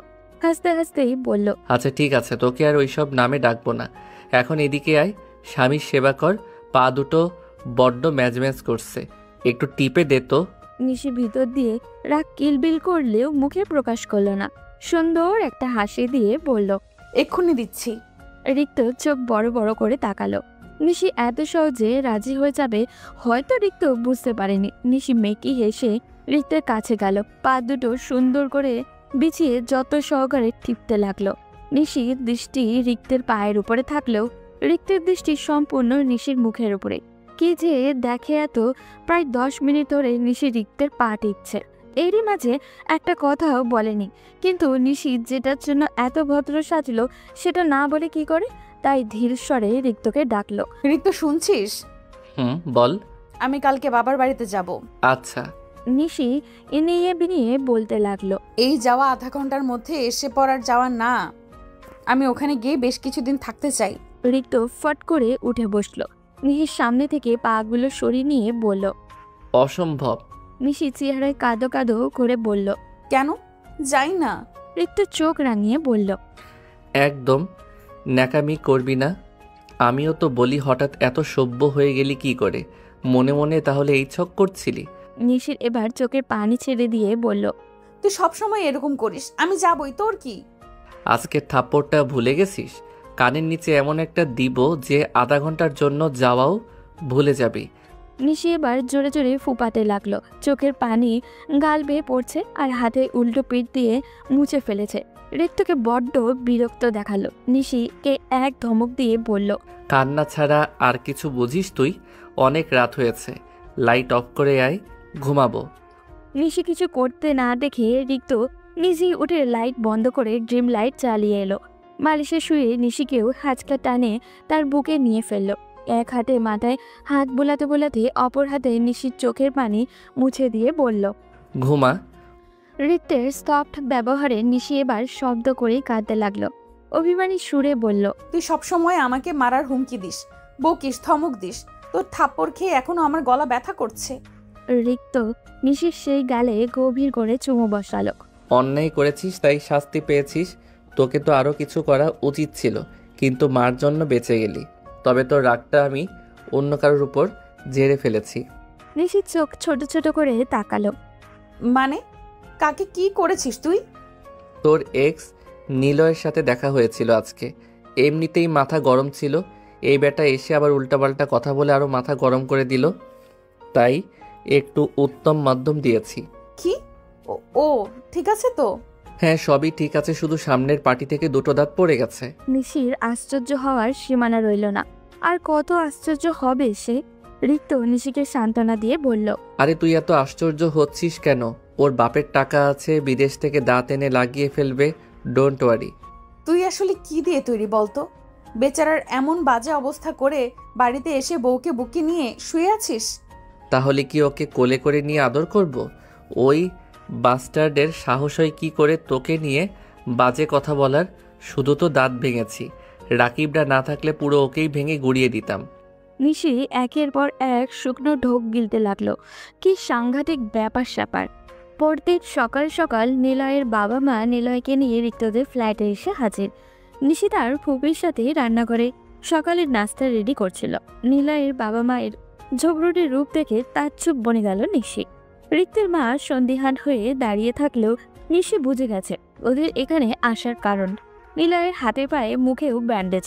নিলয়ের মা এসে চেঁচামেচি শুরু করলেও, কোথায় কোথায় এই বাড়ির বদমাস ছেলেটা কোথায়? নীলার মায়ের চিৎকার শুনে রিক্তের মা দ্রুত রান্নাঘর থেকে বের হলো। ঘরের ভিতরে রিক্তের বাবাও ছিল, অফিসে যাওয়ার জন্য তৈরি হচ্ছিল। ড্রয়িং রুমে চেঁচামেচি শুনে তিনি ছুটে আসলেন। নিশি ভয়ে কাঁপছে। নিলয়ের বাবারা বিত্তশালী লোক, যদি কোনো কেস টেস করে দেয় সহজে ছুটানো মুশকিল। রিক্তের বাবাকে দেখে নিলয়ের মায়ের পাশাপাশি এবার নিলয়ের বাবাও চেঁচামেচি শুরু করলো। এই যে বেন সাহেব, আপনার ছেলের সমস্যা কি? আমার ভদ্র ছেলেটাকে এইভাবে মারতে মারতে আত্মহত্যা করে ফেলেছে কেন? রাস্তাঘাটে কি ছেলেকে মারামারি করতে পাঠান? রিক্তের বাবা নিলয়কে দেখে বিস্মিত কণ্ঠে বললেন, ওকে এভাবে রিক্ত মেরেছে? এবার নিলয়ের মা চেঁচিয়ে উঠল, নয় তো কি, আমার ভোলা ভালা সহজ সরল ছেলেটা রাস্তায় একা পেয়ে যেভাবে পেরেছে সেভাবে মেরেছে। মারতে মারতে দুটো দাঁত ফেলে দিয়েছে। ওই ছেলে, ওই তুই মানুষ না জানোয়ার? রিক্তকে জানোয়ার বলার রিক্তের মা ফুঁসে উঠল। ভদ্রভাবে কথা বলুন বেআইন। এমনি এমনি আমার ছেলে আপনার ছেলেকে কেন মারবে? সে নিশ্চয়ই কোনো অন্যায় করেছে। ছেলের হয়ে সাফাই গাইবেন না বলে দিচ্ছি। কথায় কথায় লেগে গেল তুমুল ঝগড়া। নিলয়ের মা এমনিতেই ঝগড়ুটে মহিলা। রিক্তের বাবা আর নিলয়ের বাবা কখন থেকে ওদের ঝগড়া থামানোর জন্য বলছে, কিন্তু কে শুনে কার কথা? নিশি এক কোণে কাচুমাচু হয়ে দাঁড়িয়ে আছে। নিশির পাশেই জয়। সে নিলয়ের মাকে এভাবে রিক্তের মায়ের সাথে লাগতে দেখে বারবার প্রতিবাদ করতে চাইছে। নিশিও হাত ধরে আটকে রেখেছে। রুমে বেঘরে ঘুমাচ্ছিল রিক্ত। বাইরে থেকে এত শোরগোল শুনে সেও ঘুম থেকে ভেঙে উঠে আসলো। গভীর স্বরে বলল, কি হয়েছে? এত চেঁচামেচি কেন বাড়িতে? রিক্তকে দেখে নিলয়ের মা তেলে বেগুনে জ্বলে উঠল। রিক্তের মাকে দেখে ভদ্র মহিলা এখন রিক্তর দিকে তেড়ে গেছে। এই ছেলে, আমার ছেলেকে এইভাবে মেরেছিস কেন? আপনার ছেলে যে খুব সাধু, এই জন্য। হ্যাঁ সাধুই তো। তোকে কি করেছে হ্যাঁ আমার ছেলে? তুই কেন মেরে আমার ছেলের দুটো দাঁত ফেলে দিবি? সে আমার ওয়াইফকে নিয়ে বাজে কথা বলেছে। ও তাহলে সবকিছু এই কালনাগিনীর জন্য? এই কালনাগিনীর জন্য আগেও আমার ছেলে মার খেয়েছে। ওকে তো আমি। নিলয়ের মা এতটুকু বলে নিচের দিকে তেড়ে আসতে নিলে রিক্ত ঘর কাঁপিয়ে হুঙ্কার ছাড়ল, খবরদার, ওর দিকে এক পা এগিয়েছেন তো আপনার পা আর পায়ের জায়গায় থাকবে না। রিক্তের হুঙ্কার শুনে নিলয়ের মায়ের সাথে নিলয়ের বাবারও কেঁপে উঠল। বাড়ির মেন দরজায় এতক্ষণে আশেপাশে ফ্ল্যাটের মানুষজন ভিড় জমে গেছে। নিলয়ের বাবাও রিক্তের বাবাকে এটা সেটা বলে কথা শোনাচ্ছে। ওরা নাকি কাল রাতেই পুলিশ কেস করত, কেবল আত্মীয় বলে ছেড়ে দিয়েছে। রিক্তের বাবাকে এত হুমকি ধমকি দিয়ে কথা বলছে যে রিক্ত আরও রেগে গেল। নিলয়ের বাবাকে কিছু বলতে যাবে কিন্তু নিজের বাবার জন্য পারল না। ঘটনাটা বেশি বাড়াবাড়ি পর্যায়ে চলে যাচ্ছে বিধায় রিক্ত নিলয়ের দিকে চোখ লাল করে তাকালো। হুঁশিয়ারি কণ্ঠে বলল, তুই যদি এই মুহূর্তে তোর বাবা মাকে নিয়ে এখান থেকে না যাস, আই সোয়ার আমি তোর সব লিংক ভাইরাল করে দিব। নিলয়কে দেখা গেল প্রচুর ভয় পেতে। এইসব অটোমেটিক ঘামতে শুরু করলো। এক প্রকার হাতে পায়ে ধরে সে তার বাবা মাকে এখান থেকে নিয়ে চলে গেল। নিলয়ের বাবা মা চলে যেতেই রিক্তের বাবা গিয়ে ঘরের মেন দরজা বন্ধ করে দিল। প্রচণ্ড ক্ষেপে রিক্তর দিকে তেড়ে এসে জিজ্ঞাসা করলো, তুই কি আমাদের বাড়িঘরে থাকতে দিবি না? তোর জন্য কি রাস্তাঘাটে বেরও হতে পারবো না? ওই ছেলেকে এমনভাবে মেরেছিস কেন? ছোটো আছিস এখনো যে তোর জন্য বাড়িতে নালিশ আসে? রিক্ত কোনো কথা বলছে না। রিক্তের বাবা বেশ কিছুক্ষণ রিক্তের উপরে চেঁচামেচি করে বাড়ি থেকে বের হয়ে গেলেন। নিজের বাবার মুখের উপরে রিক্তকে একটা কথাও বলতে দেখা গেল না। সে চুপচাপ বাবা যা বলেছে শুনে গেছে। রিক্তের বাবা চলে যেতেই রিক্তের মা বকাবকি শুরু করলো, কিন্তু রিক্ত তার মায়ের কথা কানে না তুলে ঘরে গিয়ে ঠাস করে দরজা লাগিয়ে দিল। এবার রিক্তের মাও রেগে মেগে অন্য ঘরে গিয়ে দরজা বন্ধ করে বসে আছে। নিশি আর জয় দর্শকের মতো শুধু ওদের কাহিনী দেখে গেল। সকালের নাস্তাটা আর করাই হলো না ওদের। বেশ কিছুদিন চলে গেল। ওই দিনের পর আশেপাশের মানুষের সাথে দেখা হওয়ার যেন দায় হয়ে গেছে নিশি। নিশি শপিংয়ে বের হয়েছিল আজকে তার ফুপির সাথে। ফেরার পথে কিছু মানুষ নিশির দিকে এমনভাবে তাকাচ্ছিল মনে হচ্ছিল নিশি কোনো মঙ্গল গ্রহের প্রাণী। কি গো, এমন মেয়েকে কেন ছেলের বউ করেছো? এমনিতেই ছেলের থেকে শুনলাম মেয়ের বয়স বেশি, নাকি ভাইয়ের মেয়ে বলে নিজের ছেলের সাথে বিয়ে দিয়ে দোষ ঢাকতে চাইছো? কেউ কেউ তো আবার ওই দিনে নিলয়ের বাড়িতে আসা নিয়েও কথা তুলছে। রিক্তের মা শুধু কোনো মতে কথাগুলো এড়িয়ে নিশির হাত ধরে টেনে নিয়ে বাড়িতে এসেছে। কিন্তু যতই এড়িয়ে চলে আসুক না কেন, কথাগুলো নিশির মনে বেশ দাগ কেটেছে। বাড়িতে এসে আড়ালে মুখ লুকিয়ে প্রচুর কেঁদেছে। মানুষের কথার আঘাত বড্ড তিক্ত, সহ্য করার মতনই না। প্রায়ই এইসব মানুষের নানান ধরনের কথা শুনতে হয় নিশিকে। বাবা চাচাদের নাম ডাক থাকলেও মেয়ে বলে কেউ কথা শোনাতে পিছু হয় না। সবচেয়ে বেশি কথা শুনতে হয় বিয়ের দিন পালিয়ে যাওয়া নিয়ে। এতগুলো দিন বাদে এসেও নিশি মানুষকে এটা বোঝাতে পারেনি সে পালিয়ে যায়নি। আজ যেন রিক্তের উপর রাগটা নিশির আরও বেড়ে গেল। না, সে নিশির সাথে এমনটা করতো, আর না নিশিকে মানুষের এত কটূক্তি শুনতে হতো। প্রায় বিকেল থেকে নিজেকে ঘরবন্দি রেখে রাত 11টার দিকে দরজা খুলল নিশি। এরই মাঝে রিক্তের মা এসে ডেকে গেছে বহুবার, অনেকবার বোঝানোও ট্রাই করেছে, কিন্তু নিশি নিজেরই মতোই ছিল। কাঁদতে কাঁদতে চোখ গাল ফুলিয়ে ফেলেছে, তাই একেবারে শাওয়ার নিয়ে বেরিয়েছে, যেন মুখের ফোলা ভাবটা কিছুটা হলেও কবে। তবুও নাক আর চোখটা অনেকটা লালচে হয়ে আছে। নিশির দরজা খোলার শব্দ হয়তো রিক্তের মায়ের কানে গেল। ওনাকে দেখা গেল সাথে সাথে খাবার নিয়ে ছুটে নিশির রুমে আসতে। নিশি খাবে না বলার আগেই রিক্তের মা চোখ রাঙিয়ে এক ধমক দিল, একদম অনীহা দেখাবি না। সারাদিন ধরে কিছু খাসনি, রিক জানতে পারলে আস্ত রাখবে না। নিশি অসহায় চোখে তাকিয়ে বলল, খেতে একদমই রুচি হচ্ছে না ফুপু। রিক্তের মা নিশির মাথায় হাত বুলিয়ে বলল, আমি খাইয়ে দিচ্ছি মা, এইসব মানুষের কথা কানেও তুলতে নেই। তুই একবেলা না খেয়ে থাকলে ওরা এসে তোকে খাবার দিয়ে যাবে না। তুই ওদের কথায় ভাঙতে ভাঙতে নিঃস্ব হয়ে গেলেও ওদের কিচ্ছু যাবে আসবে না। ওরা তো কুটিয়ে কুটিয়ে তোর কোনো দোষ না দেখলেও সেটা বের করতে ব্যস্ত হয়ে পড়বে। রিক্তের মায়ের কথায় নিশি আবারও ফুপিয়ে ফুপিয়ে কাঁদতে লাগলো। নাক টেনে বলল, ওরা সব সময় আমাকে এভাবে কথা শোনায় ফুপি। ওদের জন্য আমি বাড়ি থেকে বেরও হতে পারি না, কলেজেও যেতে পারি না। কি আর করা যাবে বল, আমরা তো আর ওদের মুখ বেঁধে রাখতে পারি না। পাড়ার প্রতিবেশীরা কিছুদিন এরকমই করবে, আস্তে আস্তে নিজে থেকেই চুপ হয়ে যাবে। এখন হা কর, একটু খেয়ে নে। রাত কয়টা বাজে খেয়াল আছে? নিশি অল্প কিছুটা খেয়ে রিক্তর মাকে জিজ্ঞাসা করলো, তুমি খেয়েছো? না, তোর ফুপার সাথে খাবো এখন। ঠিক আছে, যাও গিয়ে খেয়ে নাও, আমি আর খাবো না। তা খাবি কেন? বেশি খেলে ক্ষতি হয়ে যাবে না? নিশি মৃদু হাসলো। রিক্তের মা ভাতের প্লেটটা নিয়ে দাঁড়িয়ে বলল, আমার ঘর থেকে জামাগুলো এনে পরে দেখ গায়ে ঠিকঠাক ফিট হয় কি না। নিজে পছন্দ করে এত সুন্দর সুন্দর ড্রেসগুলো কিনলি, অথচ বাড়িতে এসে সেই যা মন খারাপ করে দরজা আটকে বসে রইলি। বেচারা কাপড়গুলো তোকে মিস করছিল, বারবার বলছিল আমাদের মালিক কোথায়, আমাদের এখনো তার ঘরে নিয়ে যাচ্ছে না কেন। রিক্তের মায়ের কথা বলার ধরন দেখে এবার নিশি শব্দ করেই হেসে দিল। মূলত নিশির মন খারাপ ভালো করার জন্যই রিক্তের মা কথাগুলো বলছিল। নিশি রিক্তের মায়ের ঘর থেকে শপিং ব্যাগগুলো এনে ড্রেসগুলো মিলে মিলে দেখতে লাগলো। এগুলো দেখে নিশির মন অনেকটাই ভালো হয়ে গেল। প্রতিটা ড্রেসই নিশি নিজের পছন্দ করে কিনেছে। ধরতে গেলে রিক্তের মা জোর করেই তাকে শপিং করাতে নিয়ে গেছিল। মূলত টুকিটাকি সংসারের কিছু জিনিস আর তাদের শাশুড়ি বৌমার জন্য কিছু শপিং করতেই গেছিল আজকে। বেশিরভাগ ড্রেসই নিশির জন্য কেনা। প্রায় নিশিকে বাসায় শাড়ি পরতে হয়, তাই রিক্তের মায়ের পছন্দে বেশ কয়েকটা শাড়িও কিনা হয়েছে আজকে। এর মধ্যে একটা শাড়ি নিশির অত্যাধিক পছন্দ হয়েছে, হালকা গোলাপি রঙের মসৃণ শাড়িটি। ড্রেসিং টেবিলের সামনে গিয়ে শাড়িটি গায়ে মেলে ধরতেই নিশির ঠোঁট প্রাণবন্ত একটা হাসি ফুটে উঠল। ইচ্ছে করলো শাড়িটা এখনই একবার পরে দেখবে। নিশি আবারও মনের ইচ্ছা অপূর্ণ রাখে না। দ্রুত বিছানার উপর থেকে সব ড্রেসগুলো গুছিয়ে আলমারিতে রেখে চটপট শাড়িটা পরে ফেলল।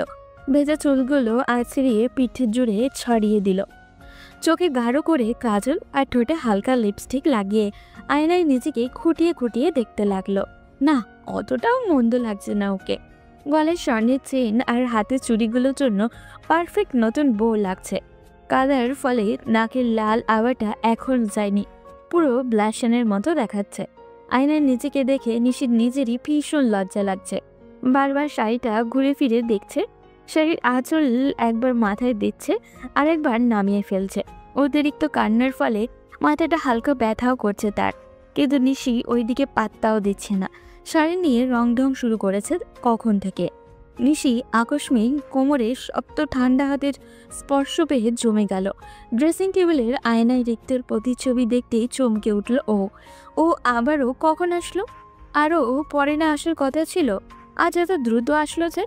নিশি চিন্তা ভাবনার মধ্যে রিক্তের হাত নিশির পেট জুড়ে বিচরণ করছে। রিক্তের নেওয়া ঘন ঘন নিঃশ্বাস নিশির ঘাড়ে পড়ছে। পরপর সেখানে নরম ঠোঁটের স্পর্শ ভরে যাচ্ছে। গায়ের প্রতিটি লোম দাঁড়িয়ে গেছে নিশি। সমস্ত শরীর শিরশির করছে ওর। নিশি কোনো মতে আমতা আমতা করে বলল, তুই কখন এলি? রিক্ত নিশির কথার উত্তর না দিয়ে অন্য কথা বলল, তুই এত সুন্দর কেন নিশি? 10 মিনিট ধরে তোকে এভাবে দেখে যাচ্ছি, অথচ তৃপ্তি মিটছে না। পাগল হয়ে যাচ্ছি আমি। তোকে ছাড়া এত দূর কিভাবে থাকবো ভাবতেই হৃৎপিণ্ড অসাড় হয়ে আসছে আমার। নিশি কাঁপা কাঁপা হাতে নিজের পেটের উপরে রাখা রিক্তের হাত খামচে ধরেছে। ভয়ার্ত দৃষ্টিতে দরজার দিকে তাকিয়ে দেখছে কেউ আসছে কিনা। স্বস্তির শ্বাস ফেলল দরজা বন্ধ দেখে। রিক্ত কখন এসেছে, কখন দরজা বন্ধ করেছে আর কতক্ষণ ধরেই তাকে দেখছে নিশি কিছুই বুঝতে পারেনি। এদিকে রিক্তের ছন্নছাড়া স্পর্শ বেড়ে চলেছে। তার অস্থির ঠোঁট নিশির ঘাড় গলায় ছুঁয়েছে। পরপর কানে ঠোঁট ছুঁয়ে গভীর স্বরে তাকে ডাক দিল, নিশি। রিক্তের এমন গভীর স্বরের ডাক শুনে নিশির শ্বাস প্রশ্বাস বেড়ে গেল। বুকের ভিতরে মনে হচ্ছে তুফান চলছে। রিক্ত ভরাট কণ্ঠে বলল, আই ওয়ান্ট ইউ নাও নিশি। নিশির সমস্ত শরীর ঝিমিয়ে উঠল। মুখ খোলা কিছু বলার আগেই রিক্ত নিশি ওষ্ঠজোড়া তার ওষ্ঠের মাঝে নিয়ে নিল। ওর মাদের মতো কিস করতে করতে এক ঝটকায় নিশিকে কোলে তুলে নিল। খাটের দিকে অগ্রসর হয়ে নিশিকে কোলে নিয়ে সেখানে বসল। হালকা একটু ছাড়া পেতেই ঘন ঘন শ্বাস নিয়ে মুখ খুলল নিশি। খাবি না? খাচ্ছি তো বলে সে পুনরায় নিশির ওষ্ঠের ভাঁজে ওষ্ঠ মেলালো। এবার আগের তুলনায় অনেকটাই সফটলি কিস করছে রিক্ত। এদিকে নিশি কোনো খাবারের কথা বলল রিক্ত যেন বুঝেও না বোঝার ভান করছে। নিশি সকাল সকাল গোসল সেরে ভেজা কাপড় নিয়ে ছাদে উঠেছে কাপড়গুলো শুকাতে দেওয়ার জন্য। ওঠার পর এখানে অন্য বিল্ডিংয়েরও আরও কয়েকজন প্রতিবেশীর সাথে দেখা হলো তার। সকলেই নিশির দিকে কেমন জানি বাঁকা চোখে তাকাচ্ছে। নিশি ওদের তাকানো তোয়াক্কা না করেই নিজের মতো করে কাপড় নাড়তে লাগলো। একটা মেয়ে কখন থেকে নিশিকে দেখে মুখ লটকাচ্ছে। নিশির আশেপাশে ঘুরে ফিরে তাকে ইঙ্গিত দিয়ে এটা সেটা বলছে। মেয়েটাকে নিশি চিনে, সাদিয়া। এই বিল্ডিংয়ে আসার পর থেকেই এই মেয়ে নিশির পিছনে পড়ে আছে। মূলত ও রিক্তকে পছন্দ করে। রিক্তদের উপরতলার ফ্ল্যাটে ভাই ভাবির সাথেই থাকে। রিক্তর প্রতি ওর আচরণ আর নিশির প্রতি ওর খুবই সেটা স্পষ্ট প্রমাণ। তাছাড়া ও যেভাবে নিশিকে ঠেস দিয়ে কথা বলে তাতে এটাই করে বোঝায় বাকি নেই। রশিদে রিক্তর ভেজা শার্টগুলো নাড়ছিল নিশি। সেই মুহূর্তে সাদিয়া নিশিকে উদ্দেশ্য করে মুখ বাঁকিয়ে বলতে লাগলো, নেহাতি রিক্ত ভাইয়া ভালো মানুষ, তাহলে কি এমন একটা মেয়েকে নিজের জীবনসঙ্গী হিসেবে ভেবে নেয়? আর যদি রিক্ত ভাইয়া একে অনুগ্রহ করে বিয়ে না করতো তাহলে ঠিকই এর জায়গায় আমি থাকতাম। রিক্ত ভাইয়ার কাপড় চোপড়ের থেকে শুরু করে তার সমস্ত কিছুর ওপর আমার অধিকার থাকতো। আমার মতো একটা সুন্দরী মেয়েকে রিক্ত ভাইয়া কখনো অবজ্ঞা করতে পারতো না।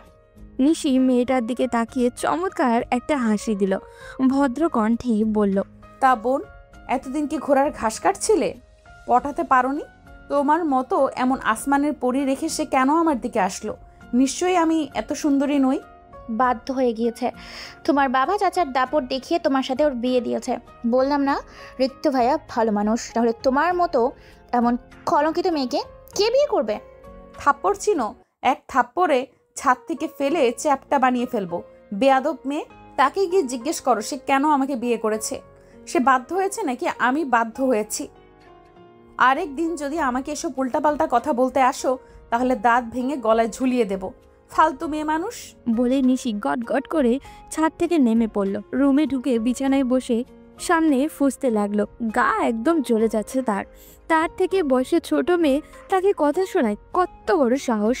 চুল থেকে ভেজা গামছাটা খুলে ফ্লোরে ছুঁড়ে মারল নিশি। দুই হাতের সামনে কচলাতে কচলাতে রাগ কন্ট্রোল করার চেষ্টা করছে, কিন্তু কিছুতেই কমছে না। ঋতু এখনো উল্টো হয়ে বিছানায় পড়ে পড়ে ঘুমাচ্ছে। নিশি গিয়ে ওর পাশে দাঁড়ালো। ঋতুর উন্মুক্ত পিঠে হাত রেখে ওকে ডাকতে লাগলো, এই ওঠ। রিক্তকে উঠতে না দেখে ধাক্কাতে লাগলো নিশি। রিক্ত ওঠ, এই রিক্ত। রিক্ত নিশির হাত ধরে হ্যাঁচকা টানে নিশিকে বিছানায় ফেলে দিল। তাকে নিজের কমফোর্টারের ভিতরে নিয়ে চাপটে ধরে ঘুম ঘুম কণ্ঠে বলল, কি হয়েছে বউ? নিশি কিছুক্ষণ স্তব্ধ হয়ে রইল। ঢোক গিলে একটু স্বাভাবিক হয়েই বলল, তোর সাথে কথা আছে আমার, ওঠ। রিক্ত নিশির গলায় নাক ঘষে বলল, বলো শুনছি। এভাবে না, তুই ওঠ আগে। বলো না, শুনছি তো। আচমকায় নিশি ফুপিয়ে উঠল। নিশির কান্না দেখে রিক্ত হকচকিয়ে গেল। ধরফড়িয়ে উঠে নিশি শোয়া থেকে টেনে তুলল। দু হাতে গাল রেখে উদ্বিগ্ন স্বরে বলল, এই কি হয়েছে? নিশি এবার হেঁচকি তুলে তুলে কাঁদছে। রিক্ত নিশির চোখের পানি মুছিয়ে দিল। নিশি, এই নিশি, বলো আমায়, কি হয়েছে তোর? কেউ কিছু বলেছে? কে কি বলেছে বল? আমি আর এখানে থাকবো না। থাকবি না মানে? আচ্ছা রিল্যাক্স, কান্না থামা আগে। কি হয়েছে ধীরে সুস্থে বল। জানি না, তুই এই বাসা চেঞ্জ কর। বাসা চেঞ্জ করব? কিন্তু কেন? নিশির চোখ পানিতে ভরে উঠল। এখানকার মানুষগুলো ভালো না, খুব বাজে। আমাকে দেখলেই আজে বাজে কথা শোনায়, কেমন করে তাকায়। আমার আর এসব ভালো লাগছে না রিক্ত, প্লিজ এখানের বাসাটা ছেড়ে দে। রিক্ত নিশির চোখের পানি মুছে দিল। নিশির মাথাটা আলতো করে নিজের বুকে নিয়ে রাখলো। আদরের স্বরে বলল, ছেড়ে দিব, এই মাসের মধ্যেই ছেড়ে দিব। আর কাঁদে না? এই ঠিক 20 দিনের মাথায় রিক্ত সত্যি সত্যি বাসাটা ছেড়ে দিল। নিশি ভাবতেও পারেনি রিক্ত তাদের এত বছরের বাসাটা এভাবে ছেড়ে দিবে। ওই দিন তো শুধু নিশি এমনি কষ্টে অভিমানে এমনটা বলেছিল, এমনকি কথাটা মাথা থেকে ছেড়েও ফেলে দিয়েছিল। কিন্তু রিক্ত নিশির কথাটা এভাবে মাথা থেকে গেঁথে রেখেছিল যে এই বিল্ডিংয়ের মালিক পর্যন্ত এসে বারবার রিকোয়েস্ট করার পরও রিক্ত বাসাটা ছেড়ে দিয়েছে। 1.5 মাস পর আজ আবারও ডাক্তারের চেম্বারে বসে আছে নিশি। তার পাশে রিক্তর চোখে মুখে এক অন্যরকম উৎফুল্লতা। নিশি অবাক হয়ে আজকে রিক্তকে দেখছে। এর আগে নিশি কখনো রিক্তকে এতটা আনন্দিত হতে দেখেনি, আর না দেখেছে এভাবে খুশিতে চোখ দিয়ে অশ্রু ফেলতে। রিক্ত এখন তার এক হাতে নিশির প্রেগন্যান্সির রিপোর্টটা নিয়ে অন্য হাতে ডাক্তারের সাথে হ্যান্ডশেক করছে। তার চোখে পানি চিকচিক করছে, ঠোঁট চমৎকার হাসি। নিশির হাতও নিজের পেটের উপরে। ওই দিনের থেকে আজকের অনুভূতিটা ভিন্ন, একেবারে অন্যরকম। বাবা হবে জানতে পেরে কোনো ছেলে যে এতটা আনন্দিত হতে পারে তা নিশি রিক্তকে না দেখলে কখনোই জানতো না। বাড়ি ফেরার পর রিক্ত খুশিতে তার মাকে জড়িয়ে ধরে শব্দ করে কেঁদে দিল। এত বড় ছেলে হঠাৎ এমন কান্না দেখে রিক্তের মা চোখে পানি নিয়ে হেসে দেন। রিক্তের পিঠে হালকা চাপড় মেরে রসিকতার স্বরে বললেন, এত বড় হয়ে গেছিস, বাপ হবি কিছুদিন পর, আর এখন বাচ্চাদের মতো কাঁদিস। ছি, তোর বাচ্চা এসব শুনলে কি বলবে? নিশি জানে না রিক্তের কি হলো। রিক্তের মায়ের কথা শুনে সে আগের তুলনায় আরো জোরে কেঁদে দিল। ঘরে আজ সকলেই উপস্থিত। নিশি, রিক্তের বাবা, জয়, এমনকি রিক্তের মা নিজেও ভীষণ অবাক হয়েছেন। নিশি হা করে রিক্তকে দেখছে। কোনো ছেলে মানুষ এভাবে কাঁদতে পারে? রিক্তের মা নিজেও হকচকিয়ে গেল। রিক্তের পিঠে হাত রেখে নরম স্বরে বলল, কি হয়েছে রিক? নেক্সট উইকে ফ্লাইট মা, ভিসা কাগজপত্র সব রেডি। আমার তোমাদের ছেড়ে, নিশিকে ছেড়ে, আমাদের না আসা অতিথিকে ছেড়ে যেতে ইচ্ছে করছে না, ভীষণ কষ্ট হচ্ছে। এবার রিক্তের মা ছেলেকে জড়িয়ে ধরে নিজেই জোরে কেঁদে দিলেন। কতবার বললাম কোথাও যেতে হবে না, দেশে কি কাজের অভাব পড়েছে? এত দূর দেশে যেতে হবে কেন? কি শুনে কার কথা? আমার কথার কি কোনো গুরুত্ব আছে? এবার আমি এতগুলো বছর আমার ছেলে না দেখে কিভাবে থাকবো? রিক্তের মায়ের কান্না থামছে না। রিক্ত নিজেকে স্বাভাবিক করলো। নিজের মায়ের চোখের পানি মুছে দিয়ে ঠোঁটে জোরপূর্বক হাসি ফোটালো। 3 বছরেরই তো ব্যাপার, দেখতে দেখতে কেটে যাবে। কথাটা বলতে রিক্তের কতটা কষ্ট হয়েছে এটা তার চোখের মুখেই স্পষ্ট। রিক্ত দ্রুত পায়ে ঘরে চলে গেল। হয়তো নিজেকে স্ট্রং রাখার চেষ্টা করছে ও। সময় নিয়ে নিশিও ঘরে ঢুকলো। রিক্ত বিছানায় পা ঝুলিয়ে বসে ঘাড় নুইয়ে রেখেছে, তার 2 হাত মাথার পিছনে। নিশি আস্তে করে রিক্তের পাশে গিয়ে দাঁড়ালো। ইচ্ছে না করলে যাওয়াটা কি বেশি প্রয়োজন? আমি কখনো কথার খেলাপ করি না। কাউকে যখন বলেছি প্রতিষ্ঠিত হয়ে দেখাবো তো দেখাবো, প্রয়োজনে আগুনে পুড়ে শেষ হয়ে যায় না কেন? শেষে কথাটা নিশির চোখের দিকে তাকিয়ে বলল রিক্ত।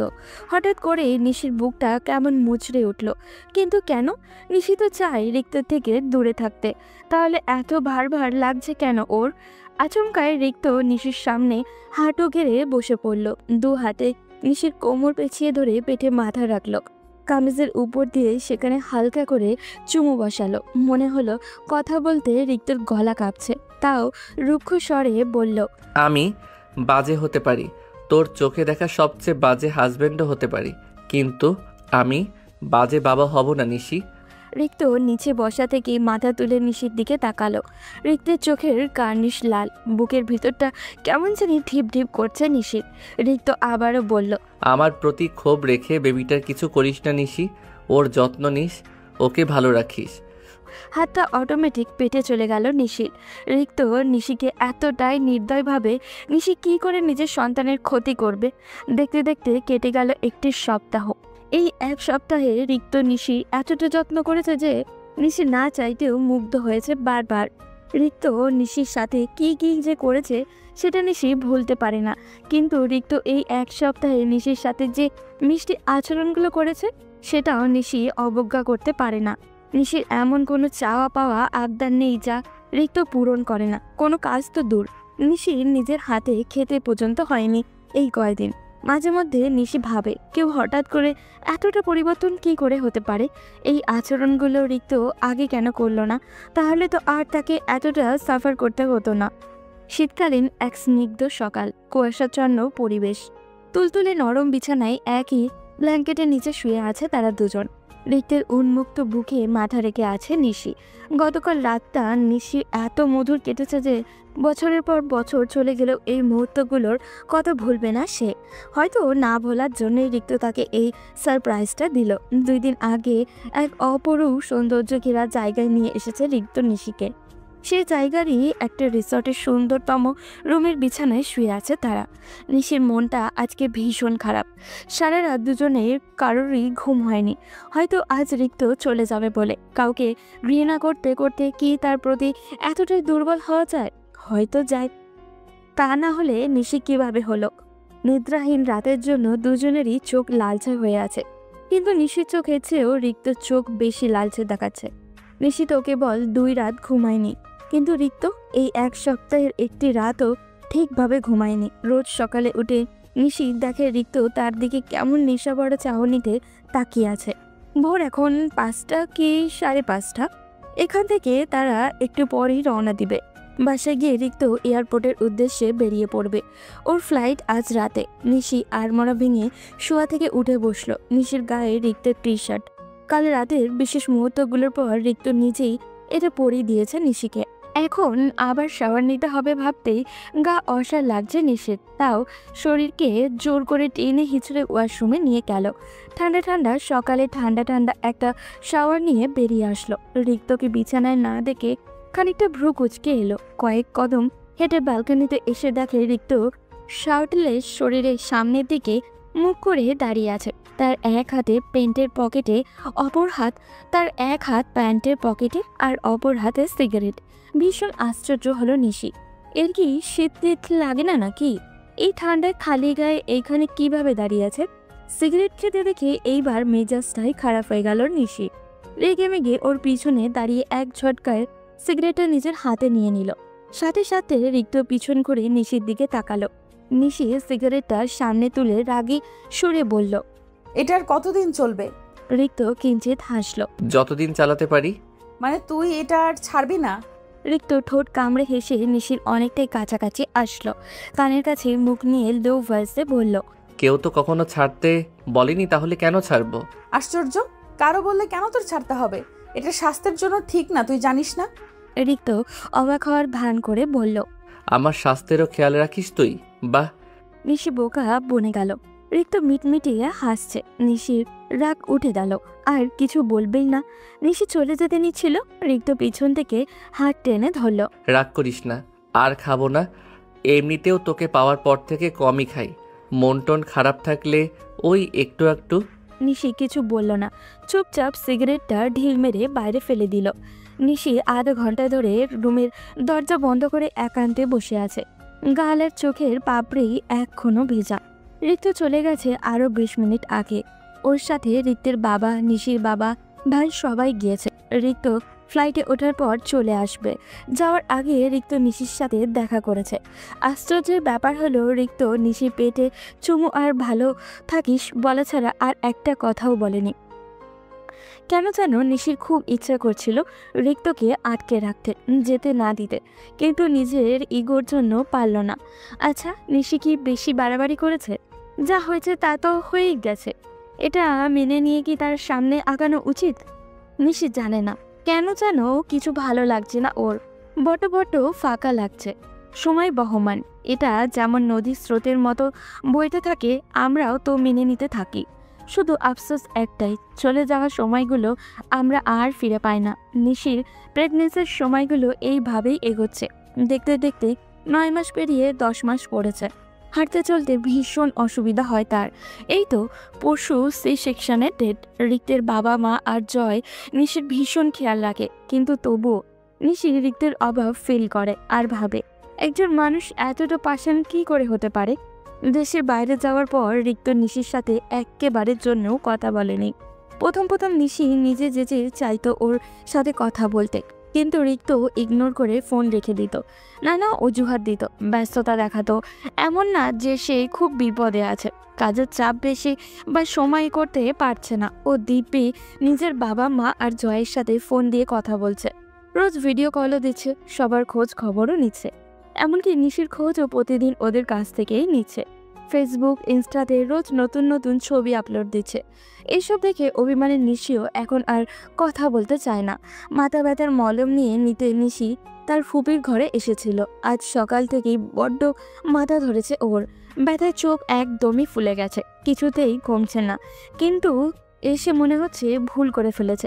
মা ছেলে মিলে কি সুন্দর হেসে হেসে ভিডিও কলে কথা বলছে। নিশিকে দেখে রিক্তের মা ডাক দিল, আরে নিশি আয়, দেখ রিক কি বলছে। নিশি তার মতো করেই বলল, মাথা ব্যথার মলমটা কোথায় রেখেছো, একটু দাও তো। সে কি মাথা ধরেছে নাকি? কখন? আমাকে আগে বলিসনি কেন? চোখ মুখ তো কেমন ফুলে দেখাচ্ছে। তেমন কিছু না, মলম দিলেই কমে যাবে। কোথায় রেখেছো বলো, আমি নিয়ে নিচ্ছি। ড্রেসিং টেবিলের দ্বিতীয় ড্রয়ারে। তুই বস, আমি দিচ্ছি। নিশি বুঝতে পারল রিক্ত চুপচাপ তাদের কথাগুলো শুনছে। লাগবে না বলে নিশি নিজেই ড্রয়ার খুলে মলম নিয়ে চলে গেল। যাওয়ার পথে শুনেছে রিক্ত ওর মাকে বলছে, তেরামি ওর রন্ধ্রের রন্ধ্রের মেশামা, চোখ ফুলে আছে মানে কান্না করে ব্যথা উঠিয়েছে, গিয়ে জিজ্ঞেস করো কেন কান্না করেছে। পুরোটা কথায় নিশির কানে আসলো। নিশি তেতে উঠে বলল, ফুপি, তোমার ছেলেকে বলে দাও আমাকে নিয়ে চিন্তা না করলেও চলবে, আমি নিজেই নিজের খেয়াল রাখতে পারি। মা, তোমার ভাইজিকে বলে দাও আমি ওর খেয়াল রাখছি না, নিজের বাচ্চার খেয়াল রাখছি। ওর কিছু হলে সেটার ইফেক্ট আমার বেবির উপর পড়বে, যেটা আমি মেনে নিব না। রিক্তের মা রেগে মেগে বলল, আমি এত কিছু বলতে পারবো না, যার যার কথা শেষে গিয়ে বল। হাজার হাজার মাইল দূরে থেকেও তোদের ঝগড়া শেষ হয় না। নিশি মুখ ফুলিয়ে ফুপির ঘর থেকে বেরিয়ে আসলো। খুব আসছে বাচ্চার খেয়াল নিতে। যে ছোট্ট একটা কল দিতে কথা বলতে পারে না, তার কাছে নিশি কিছুই আশা করে না। আজ সকালেই ফুটফুটে একটা মেয়ে বেবি হয়েছে নিশির। চোখগুলো দেখতে একদম রিক্তের মতো। সে সেকশনের পর প্রথম ভিডিও কলে কথা বলেছে রিক্ত নিশির সাথে। ওই দিন নিশি স্পষ্ট রিক্তের চোখে পানি দেখেছে। মিষ্টি মিষ্টি কথা বলে নিশির এতদিনের অভিমানটা যেন নিমিষে দূর করে দিয়েছিল রিক্ত। কিন্তু এটা কেবল তার মেয়ে সারা হওয়ার দিন পর্যন্তই ছিল। এরপর রিক্ত আবারও নিশির সাথে কথা বলা বন্ধ করে দিল। নিশি জানে না রিক্ত তার সাথে এমনটা কেন করছে। এতটা চেঞ্জ কি আসলেই একটা মানুষ হয়? আজ সারার প্রথম জন্মদিন। মেয়ের জন্য টাকা পাঠিয়েছে রিক্ত। সেই টাকায় ঘটা করে আয়োজন করা হয়েছে। সর্দার বাড়ির প্রতিটা মানুষকে নিমন্ত্রণ করাও হয়েছে। মূলত রিক্ত সবাইকে দেখাতে চাইছে সেও পারে, তারও টাকা আছে, সেও লাখ লাখ টাকা ইনকাম করেছে। কিন্তু এসব করে কি লাভ হচ্ছে? সেই তো নিজেকে নিশির বাবা চাচার মতোই অহংকারী তৈরি করছে। হ্যাঁ, একটা জিনিস আবার তার খুব ফায়দাও হয়েছে, আর সেটা হলো নিশির বাবা চাচা ভাইদের মুখে রিক্তের নাম একদম বৃষ্টির মতো ঝরে। নিশির বাবার মতো লোক পর্যন্ত রিক্তের প্রশংসায় পঞ্চমুখ। নিশির আর এইসব ভালো লাগছে না। মেয়েটাও খুব বিরক্ত করে। তাদের ঘরের মানুষ ছাড়া কারোর কোলে যেতে চায় না। ওকে সুন্দর একটা জামা পরিয়ে জয়ের কোলে দিয়ে দিল নিশি। চাচুর কোলে থাকতে বেশ পছন্দ করে সারা। জয়ও খুব আদর করে তার ভাতিজাকে। রিক্তের মায়ের জোড়াজুড়িতে বছরখানেক পর আজ আবারও শাড়ি পরেছে নিশি। তৈরি হওয়ার ইচ্ছে ছিল না একদমই। লোকে মন্দ বলবে বলে তৈরি হওয়া। রিক্তের মা না বললেও নিশি ভালো করে বুঝতে পারছে এই দামি শাড়িটা তাকে রিক্তই দিয়েছে। কথা না বললেও রিক্ত তার জন্য, তার মেয়ের জন্য প্রায়ই নানান ধরনের জিনিস পাঠায়। সে নিশির সাথে একেবারেই কথা বলে না তা কিন্তু নয়। প্রতিদিনই কল দিয়ে তার মেয়েকে দেখতে চায়। মেয়ের খোঁজ খবর নিয়ে ফোন রেখে দেয়। নিশিকে যেন চিনেই না।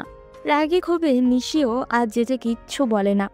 অনুষ্ঠান শেষে ক্লান্ত হয়ে মেয়েকে নিয়ে ঘরে এসেছে নিশি। পুরোটা অনুষ্ঠানে 1 মিনিটের জন্য কোল থেকে নামাতে পারেনি সারাকে।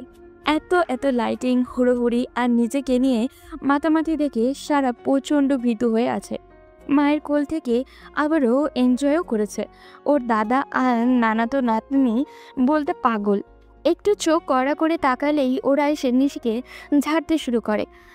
কলের আওয়াজে ফোন হাতে নিল নিশি। রিক্ত হোয়াটসঅ্যাপে ভিডিও কল দিয়েছে। পুরোটা অনুষ্ঠানে জয় রিক্তকে ভিডিও কল করেই পাঠিয়েছে। ভিডিওতে মেয়ের কান্না দেখে ফোনের ওপর থেকেই নিশিকে ধমকে রাখেনি।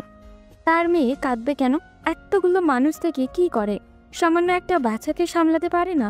কথাগুলো শুনে মাঝে মাঝে নিশির এমন রাগ ওঠে যা বলার মতো নয়। নিজে তো দূরে পড়ে আছে, বুঝবে কি?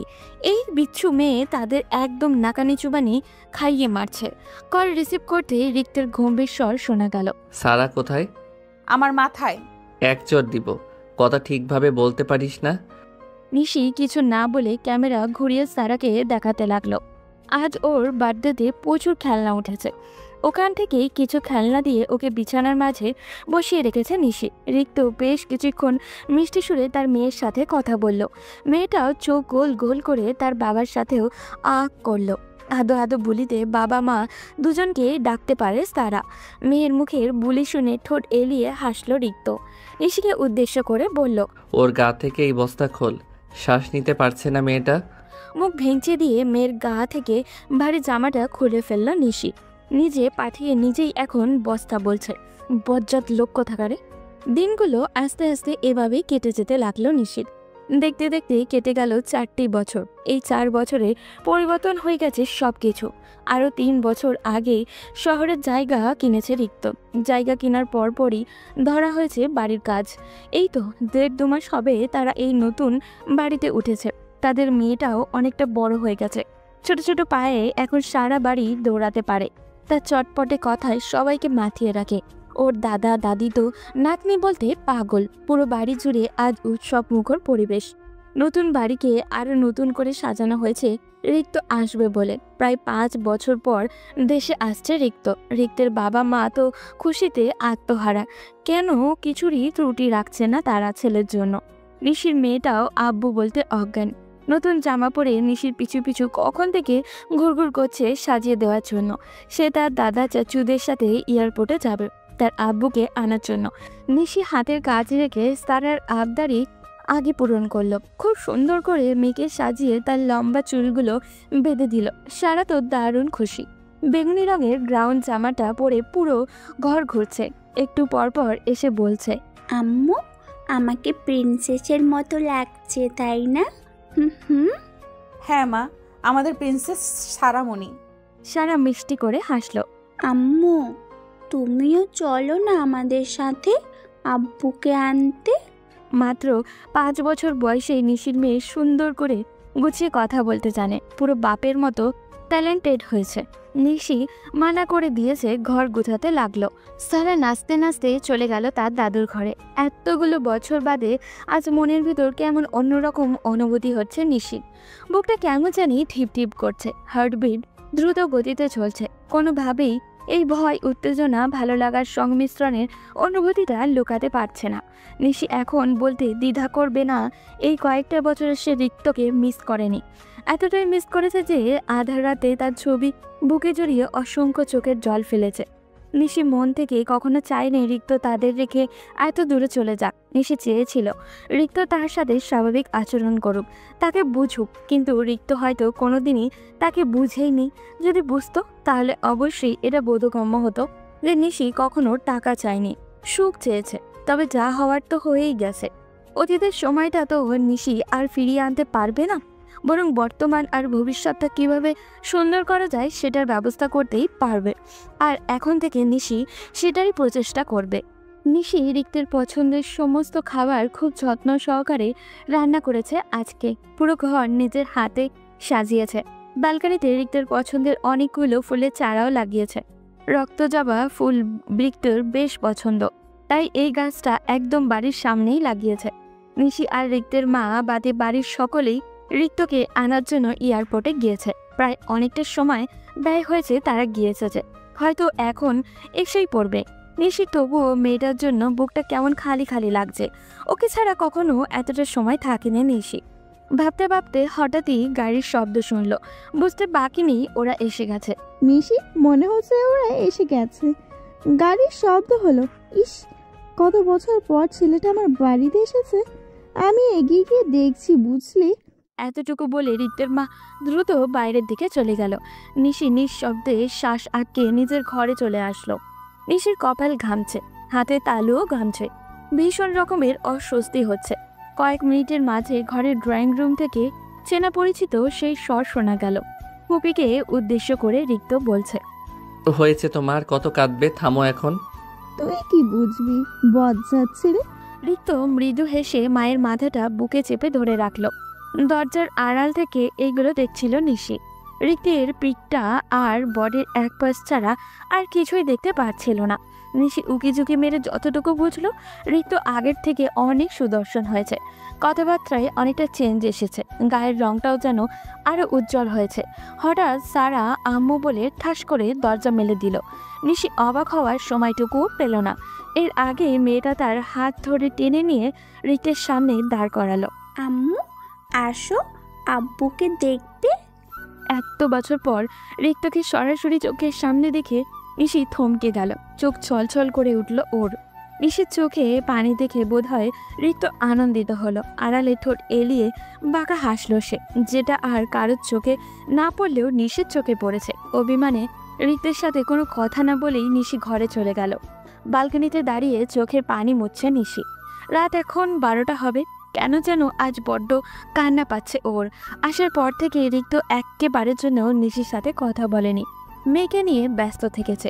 এমনটা নয় যে নিশি নিজের মেয়েকে হিংসা করছে, কিন্তু নিশির কষ্ট হচ্ছে। রিক্ত কেন একবারের জন্য তার সাথে কথা বলল না? নিশি কি তার এতটাই পর? এক দৃষ্টিতে রক্তজবা ফুল গাছটার দিকে তাকিয়ে আছে নিশি। চাঁদের আলোয় ফুলগুলো উজ্জ্বল দেখাচ্ছে। বালকনি থেকে গাছের ডালপালাগুলো একদম হাতের নাগাল পড়ে, হাত বাড়ালেই ছুঁয়ে দেওয়া যায়। ফুলগুলোর দিকে তাকিয়ে তাচ্ছিল্যের সুরে হাসলো নিশি। রিক্ত হাসলে কি চায় নিশি আজও বুঝতে পারল না। সে কি কখনো নিশিকে ভালো থাকতে দিবে না? নিশি আচমকায় পেছনে কারোর উপস্থিতি টের পেল। কে হবে এটা জানতে বাকি নেই তার, তবুও নিজেকে শক্ত করে দাঁড়িয়ে রইল। কয়েক সেকেন্ডের মধ্যে অনুভব করলো তার চুলের খোপা খুলে গিয়েছে। সেখানে রিক্ত গভীর করে মুখ ডুবিয়েছেন। পরপর নিশি তার কোমরেও রিক্তের বলিষ্ঠ হাতের চাপ অনুভব করলো। এতগুলো বছর পর রিক্তের পুরুষালী ছোঁয়া পেয়েও নিশি থর করে কেঁপে উঠল। রিক্তের ঠোঁট নিশির কোণ স্পর্শ করতে চোখ বুঝে নিল নিশি। কানে গরম নিঃশ্বাসের পাশাপাশি রিক্তের সুগভীর স্বরও ভেসে আসলো। শাড়ি পরতে বলেছিলাম আজকে, পরিসনি কেন? নিশি কোনো কথা বলল না। রিক্ত নিশির কানে লতিতে কামড় বসালো। মৃদু আত্মনাদ করে উঠল নিশি। রিক্ত এক ঝটকায় নিশিকে তার দিকে ঘুরিয়ে নিল, দুগালে আঙুল চেপে বলল, কি হলো, কথা বল। নিশি তাও চুপ রইল। হঠাৎ রিক্তের স্বর মধুর ন্যায় কোমল হয়ে গেল। এসে পড়েছি তো, এখনো অভিমান করে থাকবি? এবার নিশি হুপিয়ে উঠে রিক্তকে জাপটে ধরল। হাও মাও করে কাঁদতে কাঁদতে রিক্তের বুকে কিল, ঘুষি, থাপ্পড় সব দিতে লাগলো। রিক্ত নিশিকে টাইট করে তার বুকে চেপে রাখলো, কোমল স্বরে বলল, ওই দিন আটকাসনি কেন? তুই একবার বললে আমি কখনোই যেতাম না। আমি তো তোকে যেতেও বলিনি। তোকে সুখী রাখার জন্য যাওয়া প্রয়োজন ছিল। টাকা পয়সায় কি সুখী হওয়া যায়? ওখানে যাওয়ার পর তুই আমাকে ভুলে গেছিস, আমাকে ইগনোর করিস, আমার সাথে কথা বলিস না। এসব কি রিক্ত? দূরত্ব কি ভালোবাসা কমিয়ে ফেলেছে?